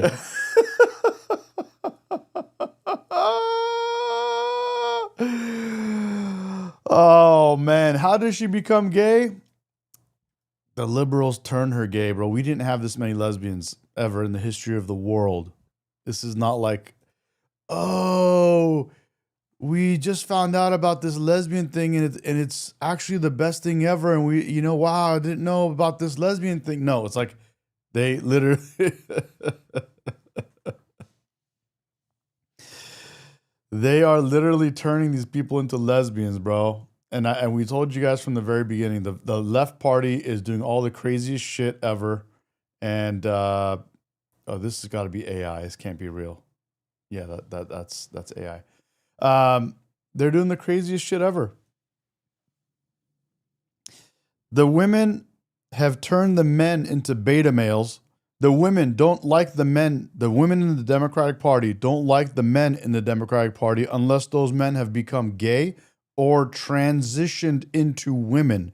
And then that way, then the women will then be lesbians and they will like other women who, in many cases, were men that are now women. And so now women like women and now they're all lesbian. And they are lesbian of regular lesbian and lesbian of transgender women that used to be men who are now women who are also lesbian and they're all lesbian. Huh. Oh, it's fucking out of control. It is out of control. I think they're purposely doing this to us to confuse us. Exactly. Too fast to track. They're literally doing this to confuse us, bro. It makes your mind, if you think about it too hard, it makes your mind spin, bro. And that's what's happened to all these people. Their minds are all fucking, they're all, it's a mush. Salty nationalist is a lesbian trapped in a dude's body. Where is JLP, our boy? Sexual man. Hold on. The thing that made a lesbian is that a female has sex with another lesbian female. America's janitor. That's right, bro. That explanation just made my brain hurt. It makes my brain hurt. Just talking about it makes me go crazy. It's made to make us confused. It's intended to make us not understand what the hell is going on. You know what I mean? They are doing their darnest to make themselves into something that nobody can understand, so they can like be this separate. You don't understand me. You don't understand us. We're different. Don't even try to think about understanding us. Don't even think about. Don't even try. You know what? Don't even try to understand. You never will. And by the way, now we're gonna tell you what to do. It's like, wait, what? And by the way, we're gonna go and obstruct justice. Oh, by the way, and we're gonna go try to hit people with our cars. That's what's happened, bro. Exactly. Yeah. So what is a man? Hold on. The thing that made a lesbian is that a female has sex with another lesbian female. Sexual. That's what's happening. A fake and unconstitutional law. It's not going to change. I think they said they're going to talk about Iran as well during this press briefing. Anything about how we conduct foreign policy over the next couple of weeks, the next couple of months, and that'll continue to be how we approach things. Go ahead. President. So we are seeing, regarding Iran, we are seeing the protests in Iran these days. The citizens are begging for help from the U.S. and Speaking of Iran, here they just their ears must have been whatever. Forgot the term, but Israel naming streets in the city after President Trump. It seems there is an opportunity here that may not come again. Will the United States stand by the citizens of Iran? And if Israel decides to strike again the nuclear sites in Iran, is the U.S. expected to take part? Well, look, we certainly stand by anybody who's engaged in peaceful protest, anybody who's trying to exert their rights for free association and to have their voices heard. Obviously, the Iranian regime has a lot of problems. And as the President of the United States has said, the smartest thing for them to have done, it was true 2 months ago, it's true today, is for them to actually have a real negotiation with the United States about what we need to see when it comes to their nuclear program. I'll let the President speak to what we're going to do in the future, but we certainly stand with anybody across the world, including the Iranian people who are advocating for their rights. I'll take just a couple more questions. Yeah, go ahead. Thank you very much, Mr. Vice President. Concerning Venezuela, Burning how or would itching, you yeah, that's assure right. the Caribbean region that they will remain a zone of peace? Because some member states in the region are concerned. Well, look, the President had a very productive phone call with the President of Colombia yesterday, and we continue to talk at all levels of government with a number of our friends in the Caribbean region. I actually think this is really good for peace in the Caribbean, because when you take away a major source of illegal cartel revenue, which is the cocaine trade, the fentanyl trade, other sources of illicit revenue, you actually remove the power of one of the main destabilizing forces in Latin America and in the Caribbean.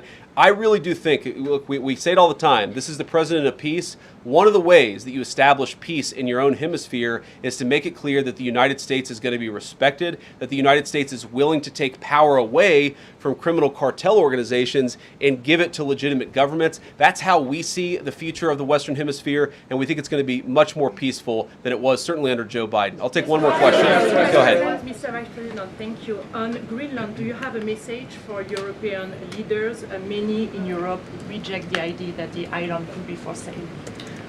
Well, first of all, Secretary Rubio, I believe, is meeting with the leaders of Denmark and Greenland next week, I want to say it is, but maybe it's the week after that.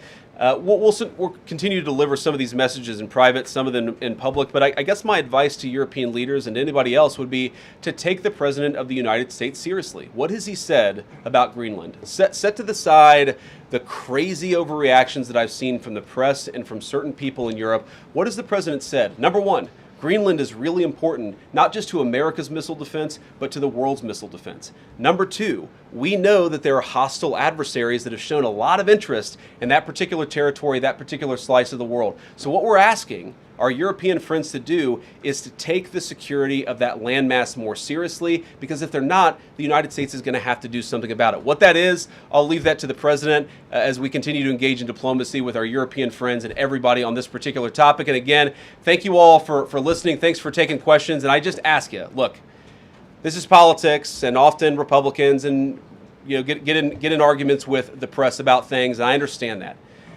I think it's really irresponsible for you guys to go out there and imply or tell the American people that a guy who defended himself from being rammed by an automobile is guilty of murder. Be a little bit more careful. We're going to talk about toning down the temperature, which I know the President wants to do, and I certainly want to do.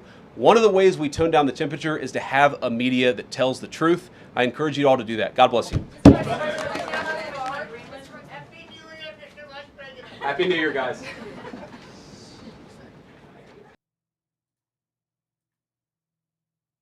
به سرعت پخش بشه، در صورتی که ما دیدیم در شهرهای کوچکتر هم مردم خیلی هم Guys, I'm going to go back to see what's going on in Iran. Here are live clips from Iran.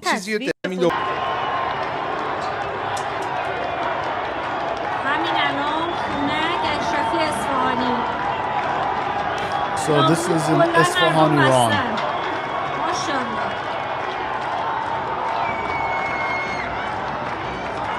Remember, guys, daytime for us is nighttime in Iran. This is currently what's happening in Iran, and they're underway in what will be the final moments of the revolution of Iran.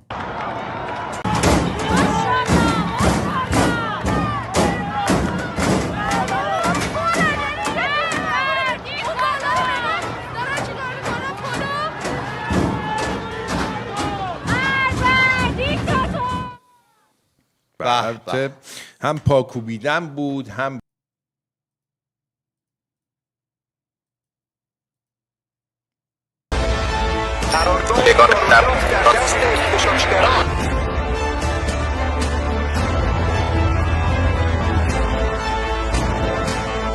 آنچه آغاز شده برگشتگاه پذیر است. دستگاه سرکوب رژیم در حال فروپاشی است. خطاب به نیروهای نظامی و انتظامی و دولتی برای حفظ رژیمی که سقوط آن آغاز شده روبروی ملت ایران نایستید. با ایستادن در کنار ملت جان خود را حفظ کنید. باشد که به زودی در کنار شما باشم.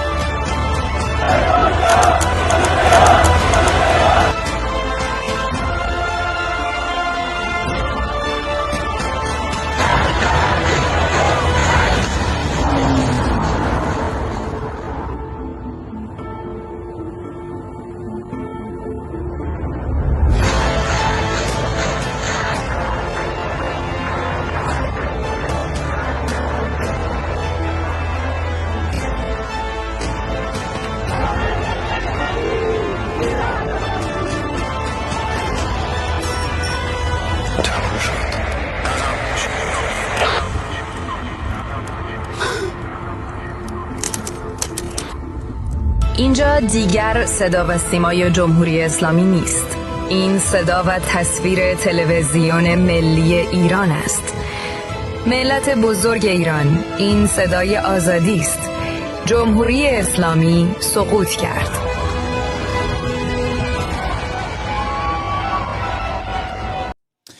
Guys, I just sent them a super chat, and I let them know that we're watching their live, and for them to come either on our show or for us to go on their show. So I just sent the super chat right now. You can see that right there on the screen. This green super chat right here. So I think that's the 3-day countdown. Maybe, I don't know. This is me right here. We'll see. Armin, do you have I just sent them this $5 super chat. Islamic regime TV channels? Like, do you ever monitor them online to see what they're saying on TV? Do you have like a go-to website or something?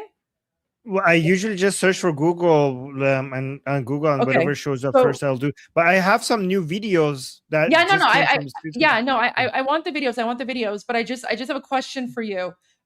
Can you just check at some point? Just check and see if like while we're playing the videos or something. Let me go through a few through one or two more super chats. She's gonna call our super chat right now. Give me like a few more minutes, and then in the meantime, can you please check to see if the Islamic regime TV channels are working? Because I just checked and they're not working. Usually the live stream loads up, it's not working. So I just want to see if it's like an issue on my end, or if it's something else. Okay, I'll check. So yeah, if you can let me know on that here. So, and in the meantime, let me go to some more of your super chats while Armin checks, because that's important, Armin. I just want to see if it's like an internet glitch on my end. Charles says, King Jesus is settling his precious Persian people free. Whether you're Christian or not, he loves us all. Thank you for your support. Thomas Snowjink says, Iranians are truly an inspiration. I have never seen something like this. History in the making. Christians all over the world support you. Bless. Thank you so much. Thank you. Yeah, you know what? This is history in the making. Let's see if they're going to chat with like us I said, a little bit. I think this is going to be bigger than the Berlin Wall, the fall of the Berlin Wall. So thank you all for being here. Like, it's just the scenes and the images coming out of occupied Iran. Again, I've never seen anything like this in my life. And we have been monitoring these things for a long time right now. Craftology sends a super sticker. Thank you so much. And says, hi Goldie. Yesterday, former Kurdish Peshmerga Hajar Barenji told JNS TV that within the last 48 hours, all 12 Kurdish parties came together and signed a joint letter of support for the Shah. I love that. Oh my gosh, that's fantastic. See, I'm telling you guys, Iranian Kurds are the best. They're so loyal. They're so patriotic. Galaxy Star Master, I pray for Iran. Thank you so much. Shauna Thornton, how many cities are revolting at this point? Like pretty much every single one. That's what over 100, 120? Yeah, I mean we have like 1,200 cities, but more cities than usual revolutions, right? So way more than 100, and many villages. But it's mostly the main cities that are being counted. So the smaller cities are not being counted, but we have, I think, like Iran has, I think it has around 1,200 cities, but the main cities, all the main cities have like every single main cities now has a protest in it, right? Trump is live. And what's important about that is that when the 1979 Islamic live? coup d'etat happened, Let me see. A lot of people who were in the smaller towns and the rural villages, they had no access to, like there was no internet back then. They didn't Let me have pull him TV or in. anything. So, when the coup d'etat was happening, a lot of Iranians from like the rural towns and villages had actually no clue. So when the Islamic regime people came to their towns and were like, the Shah is gone and we're in charge now, they basically thought that they were joking or lying, and so they actually fought back for a bit because they just couldn't believe that the Shah was gone, right? So so that's why we're focusing more on the major cities, because and especially Tehran as well. Armin, are any links working for you or no? No, and some of the links that you Where is somebody said Trump is live. Where is Trump live? They're not working for me either. I'm gonna see if like there's, because remember during the 12-day war, Mossad attacked Mossad attacked the Sedosima, the yeah. Sedosima building, yeah. Do you if you have any? Not Mossad, I think it was a missile. Yeah. The IDF. Yeah. If you have any connections with anyone in Iran, I don't think Trump is live. Broadcast is working inside the country. If you see Trump live somewhere, please let me know. He is not live right now. Iranians that are messaging me right now are Iranians outside of Iran, and most of my contacts from inside Iran, they're missing in action. Like none of them are messaging me. I think because they cut the internet. Okay, give me one moment. Let me see. I think the internet. Oh my God. Banderanzali. Holy shit! The crowd sizes are crazy. What is this from?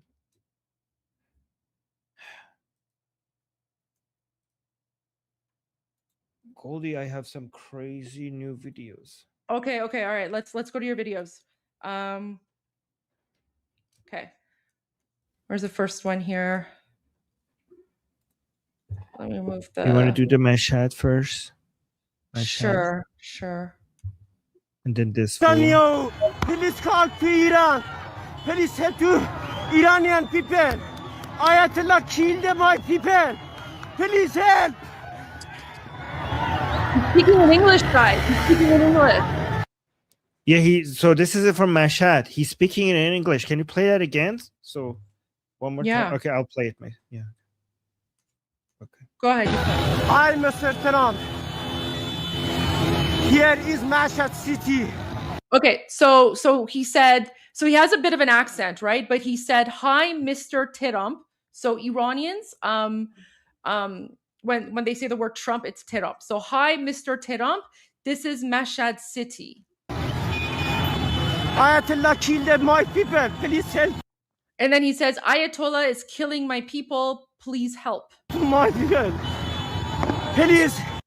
He's crying. You see that? He's crying. My people. Please. Head to Reza Pahlavi. Come to Iran. Baby Netanyahu. Please call to Iran. Please help to Iranian people. Did you see that? Ayatollah killed my people. Please help.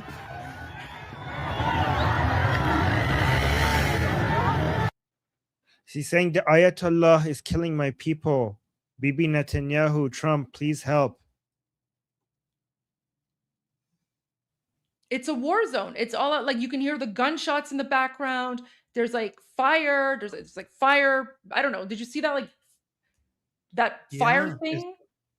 I don't know, from like a weapon or something. It's just gunshots and screaming. That is what's happening there. Let's play that one again. Hi, Mr. Trump. Here is Mashhad City. Ayatollah killed my people. Please help to my people. Please help to Reza Pahlavi. Come to Iran. Baby Netanyahu, please come to Iran. Please help to Iranian people. Ayatollah killed my people. Please help.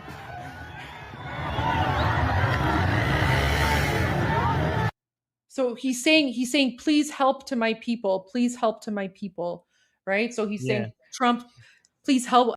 For those of you talking about Israel and Mossad and all that, Israel, Mossad has been in Iran for a very long time, and they have been helping the people to stand up against their tyrannical government. And Bibi Netanyahu has been openly talking about that for a very long time. Help to my people, right? So, but look, like Iranians, like guys, you will never see this in the mainstream media. Iranians, like they're now like they're so like desperate for some sort of help. They're literally speaking in English, right? They're speaking in English so that the message is direct and that the message cannot be confused or try to because like the communists and Islamists and those people all lie, right? So. Oh my gosh. So we have internet blackout and now the violent crackdown. Like that it's the regime strategy. They shut down the internet, they cut people off from the outside world, and then they start murdering people en masse. And he also said, please help bring Reza Pahlavi back to Iran. He also said that. Yeah. That is. Oh my gosh. Oh my gosh. Okay. Wow. Can you send that video to me after so that I can post it later tonight? I think it looks like Mario Artusi might be on trigonometry. Okay. All right. I'll go to the next video. The next one is this fool, I think. Yeah, this fool. Yes. But if not, then they're going to continue this, basically turn this into a long-term civil war until somebody wins. Well, very much with that in mind, you mentioned that tonight was a big moment, potentially the risk of lots of violence by the regime cracking down on millions of people who are now going out into the streets. Given that we're doing this live, what can you tell us? I know you have family still in Iran. What can you tell us about what's actually happening on the ground tonight? I know that the internet's been cut off, the phone lines have been cut off. So what do we know? So, as I said, tonight was the first night that the Crown Prince gave direct instructions, said 8 p.m. wherever you are, basically start chanting. And so far, 11 days that we've had, people have been out, more cities have been coming out, smaller groups in every city. So a few thousand people, tens of thousands of people in every city and towns and village. So obviously, technically, if you put them all together to come to the capital, it will be millions, but they've been spread around. But tonight, before we got the update, which was about an hour ago, that they have withdrawn the police and the security forces and they brought in the IRGC military, every footage that we've been getting from Tehran to other smaller cities, they are hundreds and hundreds of thousands out because everybody got re-energized, everybody got motivated, that they believe that President Trump is behind them, and the Crown Prince gave them instruction, and they want to show loyalty, so they came out. That they've been sending thank you messages to President Trump over the last few days. There's some people changed their street names temporarily to Trump streets. So basically, the morale has been high until, well, now. But as we speak, I can't tell you what the morale is like because we're not getting any more updates. Some people obviously have access to Starlink, thanks to Elon Musk. So there are still videos coming out, and the videos that we are getting is worrying because all we hear is just gunfire, massive. And but they are still out. So the main issue about tonight is more people are out than ever before, especially the last 11 days, 12 days. But that could also mean a lot more people could unfortunately get killed, which could provoke President Trump to act quicker because they have been mobilizing their troops in the Middle East over the last couple of days. But or if people, I don't think people can concede defeat now because they've gone too deep as well. They're going to have to stay out, and it's their country, it's their fight, obviously. But it could get very, very robust in the next few hours, and tomorrow morning is going to be crucial, obviously, if they're going to come out again, which I think they And will. this may feel like a strange question to you, with obviously your family ties and everything, but how confident are you that this is all for a good cause? And I'll explain what I mean, because obviously the protesters are chanting for Reza Pahlavi. He is one of the people who's encouraging this to be happening. How credible of a leader is he, and is he viewed as the return to the glory days of Iran pre the Islamic takeover? Or is he seen as a kind of person we haven't seen for a very long time? Is this, if he was to come back, would this have been worth it, so to speak? Yeah, if this question was happening in 2019 or like 10 years ago when we've had protests and uprisings, and if a couple of people on the crowd would say Reza Pahlavi, I would have told you, yeah, it's just a minority. It's, it's probably, and we haven't heard from him publicly speaking. I don't think people are ready to think about monarchy, constitutional monarchy, but things have changed. And I do believe that this has been in the works for years. We started slowly seeing and hearing his name since 2020. And so to 2019 obviously was the cost of living crisis protests. I was surprised. I was like, oh, I can see his name being written on the walls. Some people are chanting. Then it just got more and more and more. And this year, again, just like my answer to your question earlier about, to Francis' question about what are these, what's the uprising for? And I said, just listen to the people. Right now on the streets, they are only chanting his name.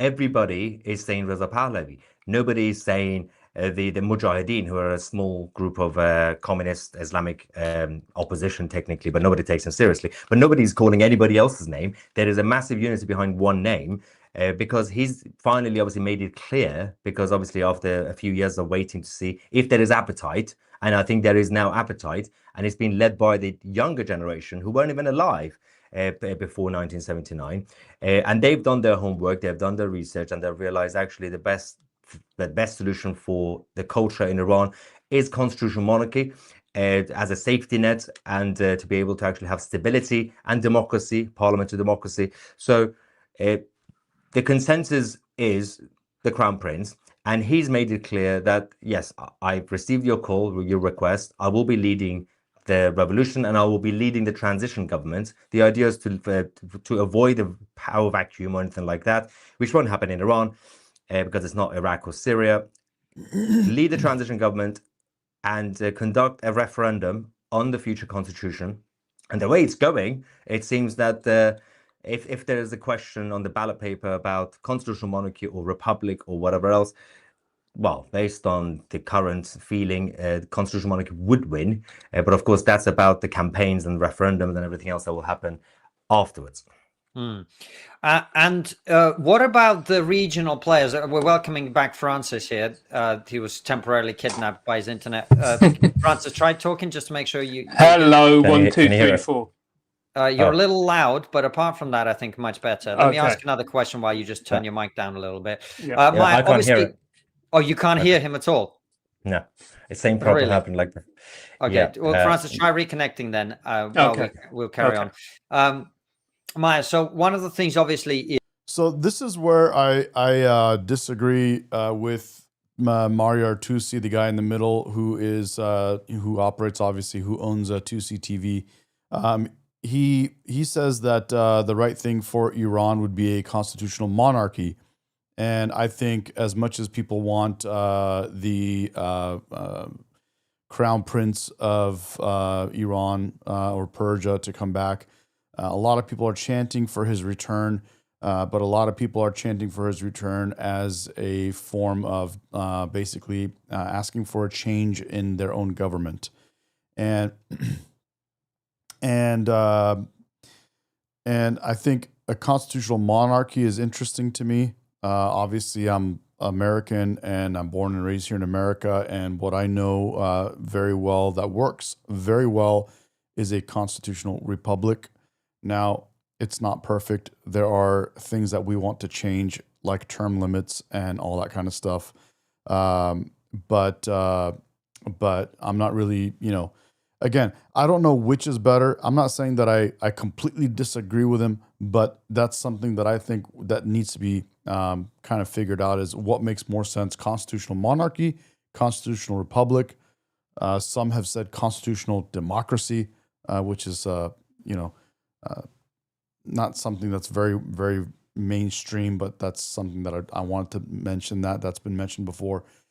One thing that is very, very clear to me, and I will push back and I will disagree with anyone that doesn't agree with this, is that Iran needs to have 100% a constitution. It needs to have things that cannot be voted out. They need to have freedom of speech, freedom of expression, freedom of they have to have the right to bear arms. Joshua says, wasn't Persia a monarchy? Persia has always been a monarchy. You're absolutely correct with that. And he says, I'm here to learn from Rep America also. We're all here to learn. We're all teaching each other. I will jump into the conversation that you guys were having. I didn't want to get in the middle of that just yet, but I will say, from what I understand, and from what I've known, from what's been told to me since I was young, and all the way up until what I've learned recently, Persia saved Israel back in the day. So what Joshua was saying is something that is what I've always known.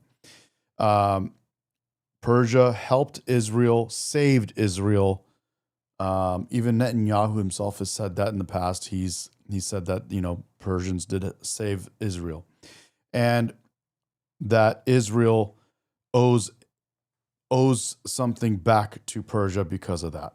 And the reason why Netanyahu is such a supporter of Persian people and of what he's doing and basically coming and helping Persians be free again is to pay back that debt of basically what happened in the past.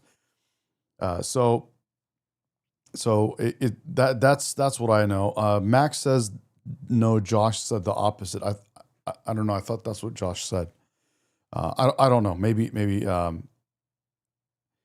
don't know exactly what anybody said, but I'll tell you what I know. And again, I could be wrong. Is exactly what I said. Persians saved Israel and saved the Jews, and then Jews feel that they kind of owe this back to Persians to help free Iran from radical Islamist terrorists. This crazy regime. Again, guys, I'm not Muslim. I'm not Jewish. I'm not Christian. I'm not any religion. I am just Medi, and I am just a person, and I believe what I want to believe, and I don't have a specific side or bias, and I just feel that I'm out here learning just like you guys. So whatever the reality is to be determined, but from what I understand, that's what it is. Is the they rebuilt our temple. Osiris the Great did. Osiris the Great did. You Persian and Israel have a history, long-standing one. Yes, we do. Yes. Again, a lot of people say Persians. A lot of Persians were Jewish, and I think that is true. A lot of Persians were Zoroastrian and Jewish. There's a very long history. The two people always got along very well, and they loved one another, and that's what I've known about it. I've never had any animosity against Jewish people. I don't let this new Islamic wave of anti-Israel, anti-Jew stuff affect me. It doesn't, and I will also say that I don't buy into that. But I will also say that yes, I understand that there is this thing of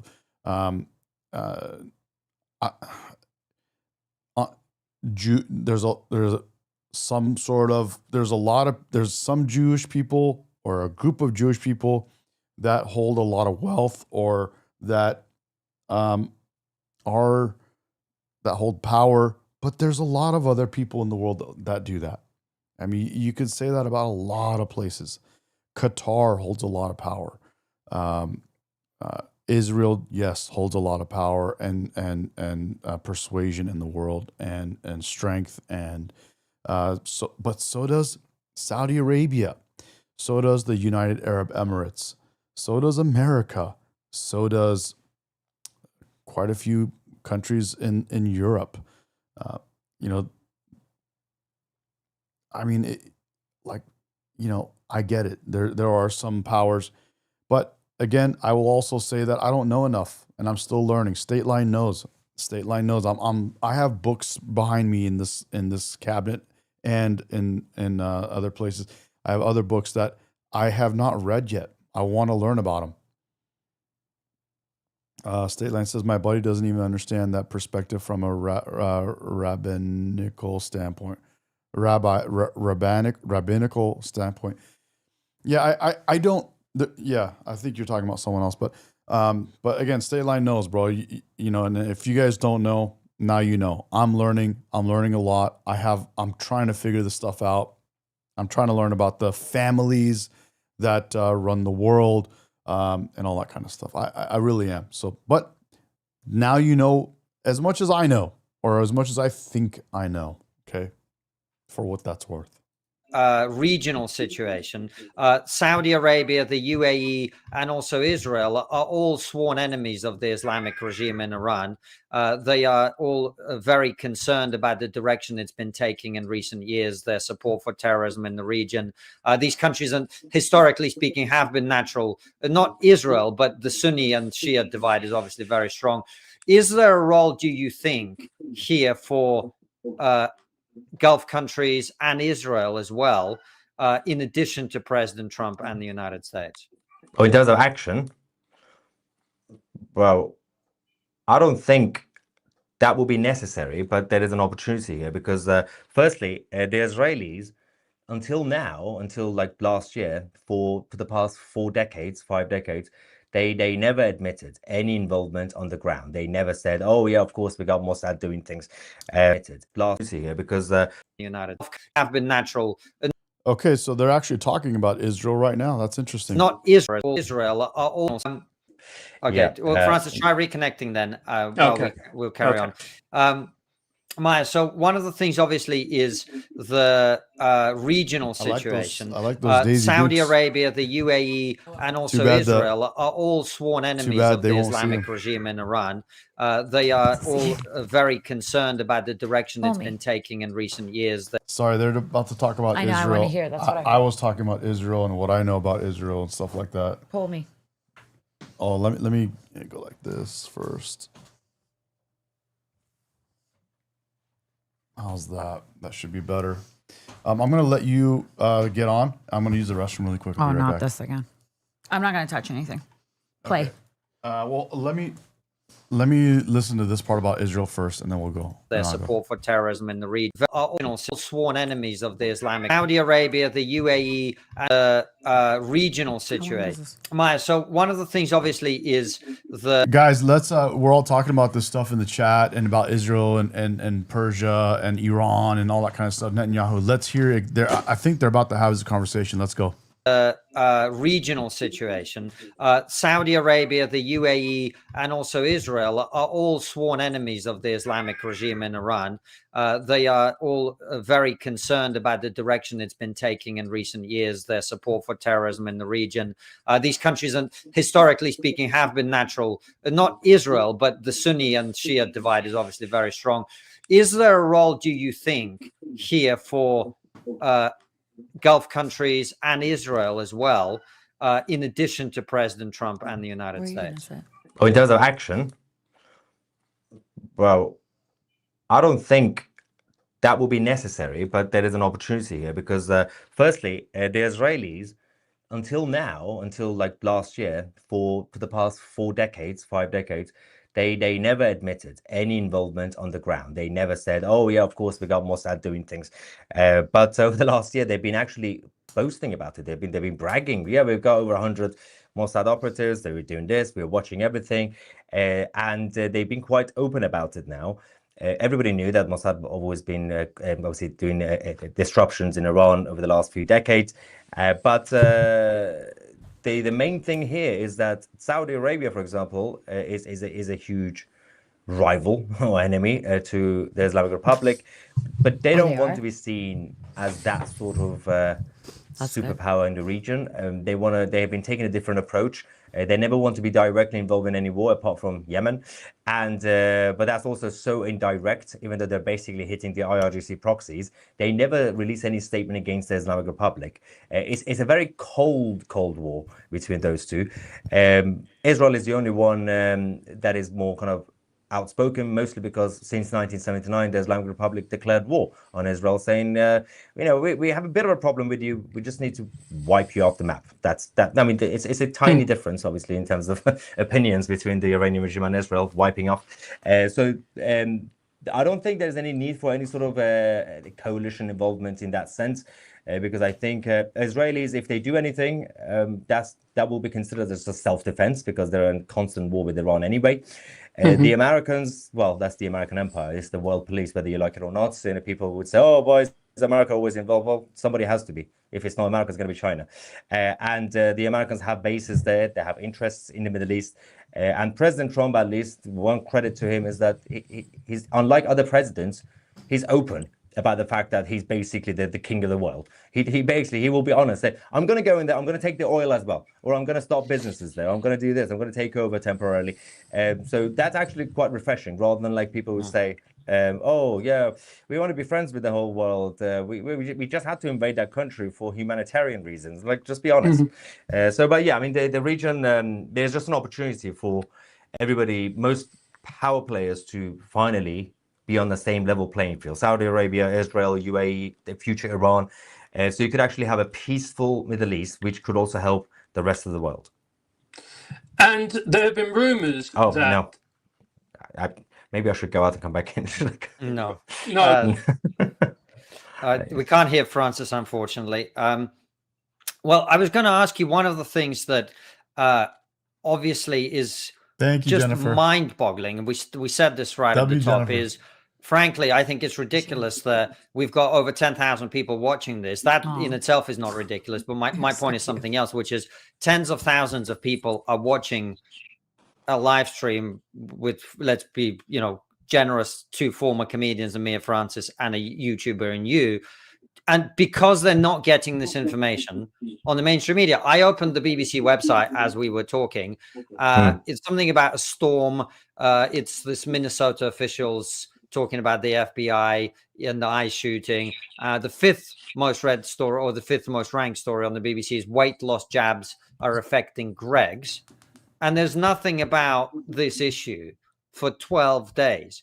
I am lacking in explanation, I think, is a very gentle way of putting it, Mike. Yeah, so one would have said, well, maybe after the third, fourth day, they will jump on the bandwagon. But I've realized the sickness in the media, the mainstream media, the profession as a whole, it's not necessarily even that they have some sort of like evil proactive agenda. They have a meeting, everybody in the mainstream media. This is a intellectual laziness. So we've created a world where back in the day, and I'm literally talking about maybe 50 years ago, before, probably it was not that long ago, journalism, including newspapers and broadcast media, was about, essentially they were all anti-establishment. They would find stories themselves. They will do their due diligence, but they would find stories. They will verify themselves. We created such a structured mainstream media culture. So in the UK, we've got the Westminster Lobby. In the US, we've got the Capitol Hill guys and everybody else. Everybody is acting the same way, which is very professional, but very controlled and lazy, which means for the BBC and CNN, they have been reporting a couple of times, but what have they been reporting over the last 12 days? Statements from the Islamic Republic. So for the Iranian people, they would see it as, you guys are the mouthpiece of the Islamic Republic. But the reality is, because of the world order of the media, they would only consider, they just sit in their offices, on their computers, they will only consider official sources as states. So the health minister in Gaza or the IRGC, they are official sources because they go to the UN, for example. So they have selected a very limited number of official sources. Instead of them going out to find stories like back in the day, they are just sitting back like robots, and they've been told a script. It's it's not even just because they love the IRGC, but they're like, well, I can't verify this. I don't have journalists on the ground. What am I going to do? So we're just going to report from the government in Iran. And that is just intellectual laziness that's been created by the media class in general. But I thought that with the rise of new media, that might wake them up. But no, they're not waking up. It's absolutely fascinating. We have now open source intel. We've got people that you can verify. If you get something rogue from Iran, just get in touch with 2 or 3 other sources and they can verify it. Not just one person, because that could be a rumor. Absolutely. But there's evidence. Obviously, if there's something AI, you can tell it's AI. There are videos. When, for example, an IRGC base, there's a building with a road sign next to it that you can see where it is. Go on Google Earth, go on Google Maps, you could check it. And you could check the date, because most of the time when Iranians are filming these videos, they say, because they're smart, they say this is Tuesday, the 6th of January, for example, at 10 p.m. Just check everything and then hopefully look for a different video from a different angle. IRGC is the military police, I believe. Of Iran. Of Iran. Yeah, like the bad people. The bad people, the people that are against their own people. That are against their own. Thank you. And you can report it as news.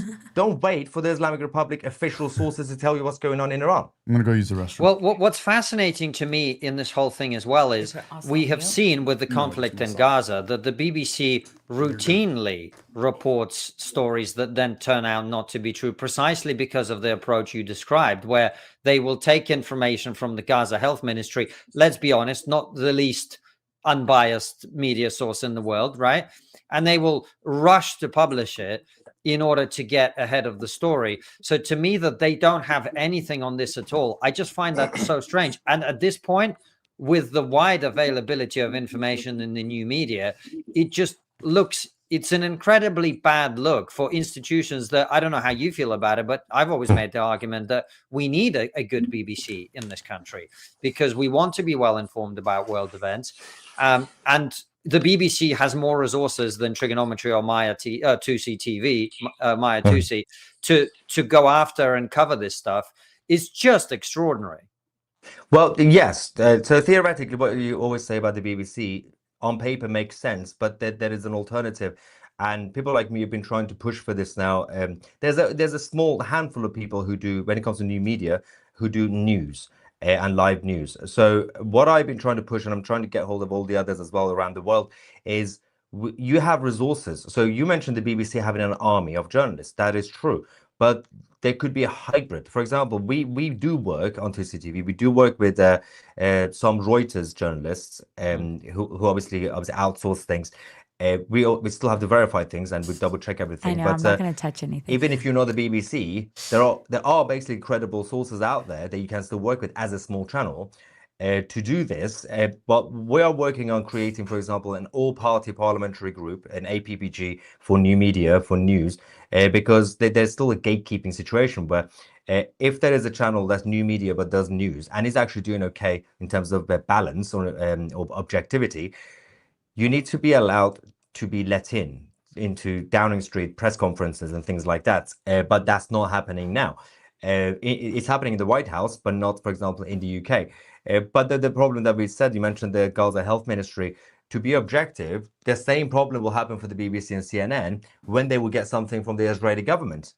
And I also have a problem with that. Just because the Israeli government says something about some domestic issue doesn't mean it's true. Go ask the opposition if it's true. Because that's why some Ukrainians have a problem with the BBC, but also Russians have a problem with BBC, because the BBC gets only the statements from the Ukrainian government and the Russian government. They don't really cross-check. So 1 minute they're the propaganda for Ukraine, next minute the propaganda machine for Russia. They're like, just do your own journalism instead of just waiting for the press release to come to you. Mike, coming back to the issue, one of the things we've obviously seen the last time Francis and I did a stream was just me and him talking about the events in Venezuela. Dude, this guy brings up some good points about BBC and the media in general. Obviously, the media, mainstream media, and around the world, the BBC is the mainstream media for international news. and they are very left and woke and out of their minds. And he is calling out exactly all of those points. They don't do their own journalism. They're crazy. They're pushing socialism. They're helping countries that are complete disasters and have been proven in throughout history to be the worst types of government for people. And it just, I don't know, I mean, we do understand, but it's just stupid. Yeah. Stupid. I wonder, given that we know Mossad has deep penetration into the Iranian Revolutionary Guard Did he say deep penetration? Corps, they probably know exactly where everyone is at every moment in time. Do you think there is a Venezuelan-style scenario to be played out here where U.S. Special Forces go in, capture several of the key people in charge, and that is the way this ultimately gets resolved? Well, theoretically, yes, but so with Iran, you have to take out one main person, because if you somehow capture the head of the IRGC, won't really change much, because that's literally what Israel did. The first day of the 12-day war, they just wiped out the whole leadership of the military and the IRGC. That doesn't really bring it down because it's a cult of personality. It's like the Kim family in North Korea with Khamenei. But on the other hand, if you take him out, that's still not finished, because then you have to take out the head of the leadership of the IRGC.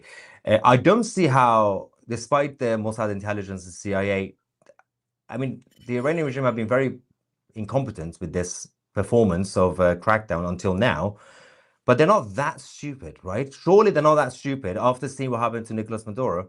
They do have good tunnel networks in Iran, sort of like Gaza. They do? So surely they should be smart enough I didn't know that. To move Khamenei around, because currently he's in a bunker, but we don't know which There's bunker. so much underground. So surely he's not as stupid as Nicolas Maduro. Like literally 9 hours before that happened, he was on a stage in public dancing, saying, "Come and get me." Well, he was an idiot. But I don't think Khamenei is going to make that mistake. But he made the mistake to make fun of Trump and try to dance like Trump. You don't do that, bro.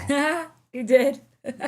You didn't see it? Yeah, no, it's true. Yeah. Still, technically, if they want to, I believe they can still get close enough to take him out, to assassinate him.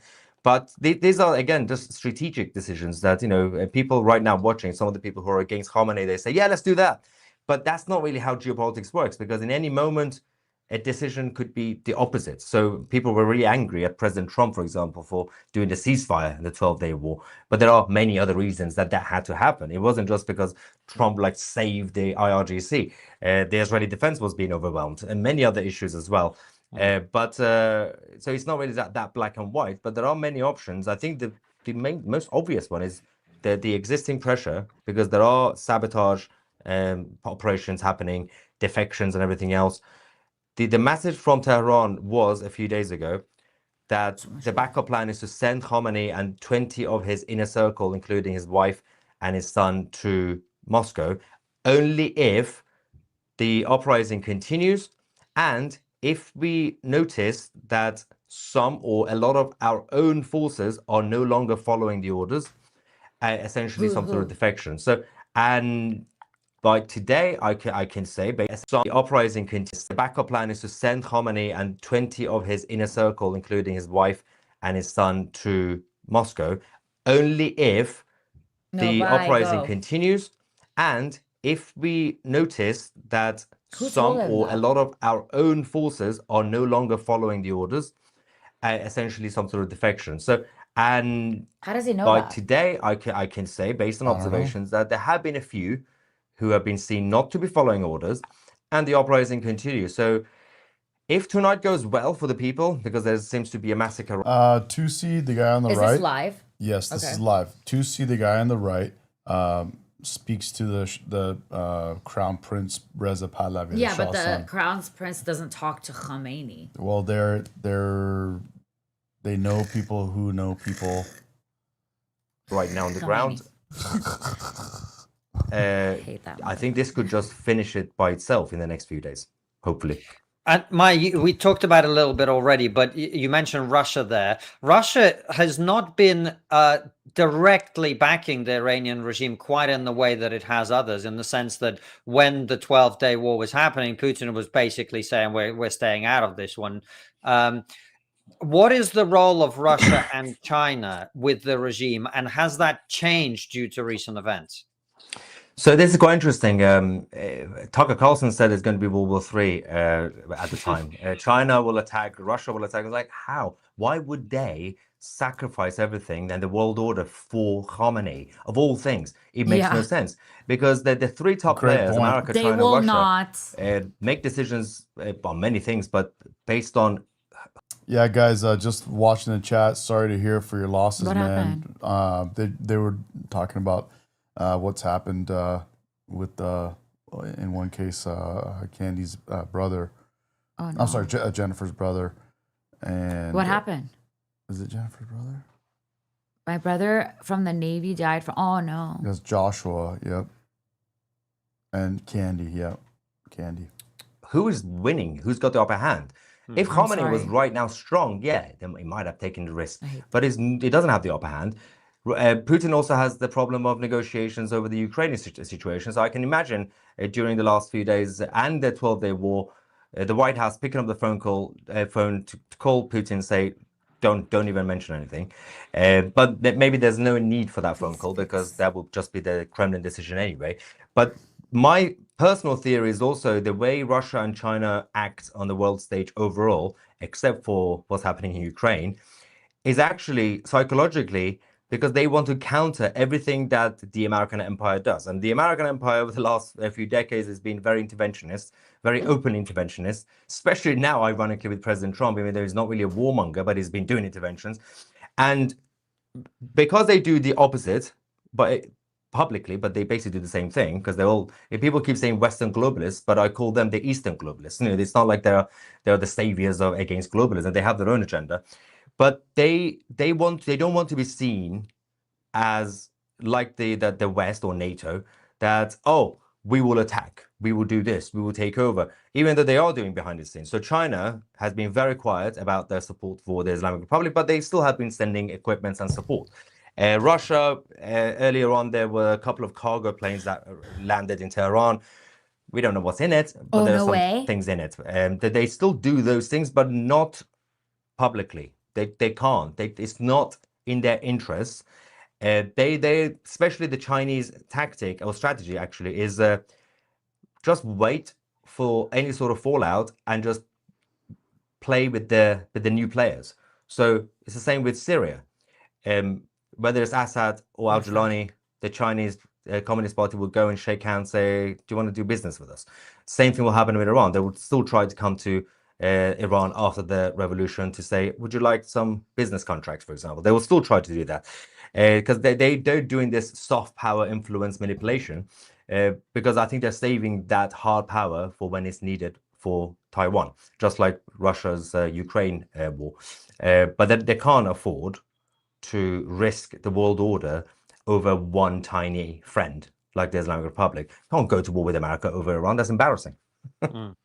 Well, Maya, I know you're a busy guy and you've got your own show to do tonight as well, and lots of other things going on. I know it's obviously a sensitive time for you personally. I hope your family are going to be okay, and I hope the people of Iran get what they want in the situation. Really appreciate you taking the time. Everybody should, of course, like this video, subscribe to Trigonometry, and of course, subscribe to 2C TV. I look forward to seeing more of your coverage on this, and as the situation develops, perhaps we'd love to have you back if there are new things to talk about. I really appreciate your time. Thank you guys for watching. Make sure you subscribe if you haven't already for more content like this. Take care, everybody.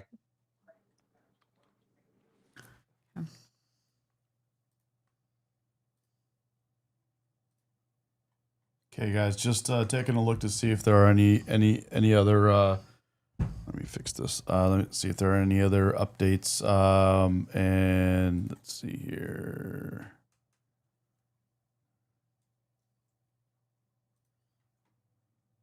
These guys are still alive. Regime forces, and in some places, the command centers have been burned. For example, like in Gorgan. I have another video right now that Okay, so somebody's that's what saying we they got all going are on running there. I'm gonna away. look Shahin here. Shahr. This is from Shahin Shahr. So let's watch this. Oh, he's saying the city of Shahin Shahr has fallen to the hands of the people. So apparently the people have completely captured the city of Shahin Shahr. Whoa.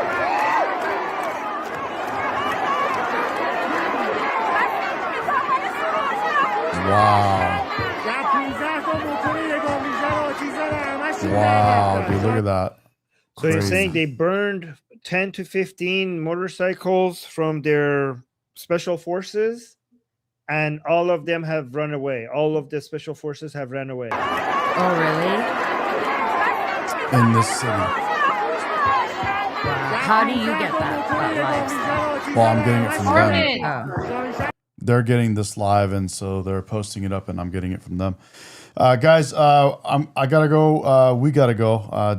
Handle a few things, and we will be back on. That was a good live with you guys. Thank you for joining us, and thank you for the conversations. We learned some more things together, and we're hoping that finally Iran can be free. Persians can be free from this tyrannical government. It's been 46 years in the making, 47 years in the making. It's just been a disaster. Thank you guys. Thank you, Jennifer, Candy, Mac, Josh, State Line, Min, everybody, America Janitor, everybody, Jennifer, Candy, obviously, everybody, Sierra. Thank you guys so much, you cats. Dude, appreciate you guys. Too Fast to Track. You guys are amazing. Love you guys. Thank you so much for joining the live stream. We're going to go take care of some stuff, and we'll be back a little bit later. Have a good Bye, one. everybody. See you. Bye-bye.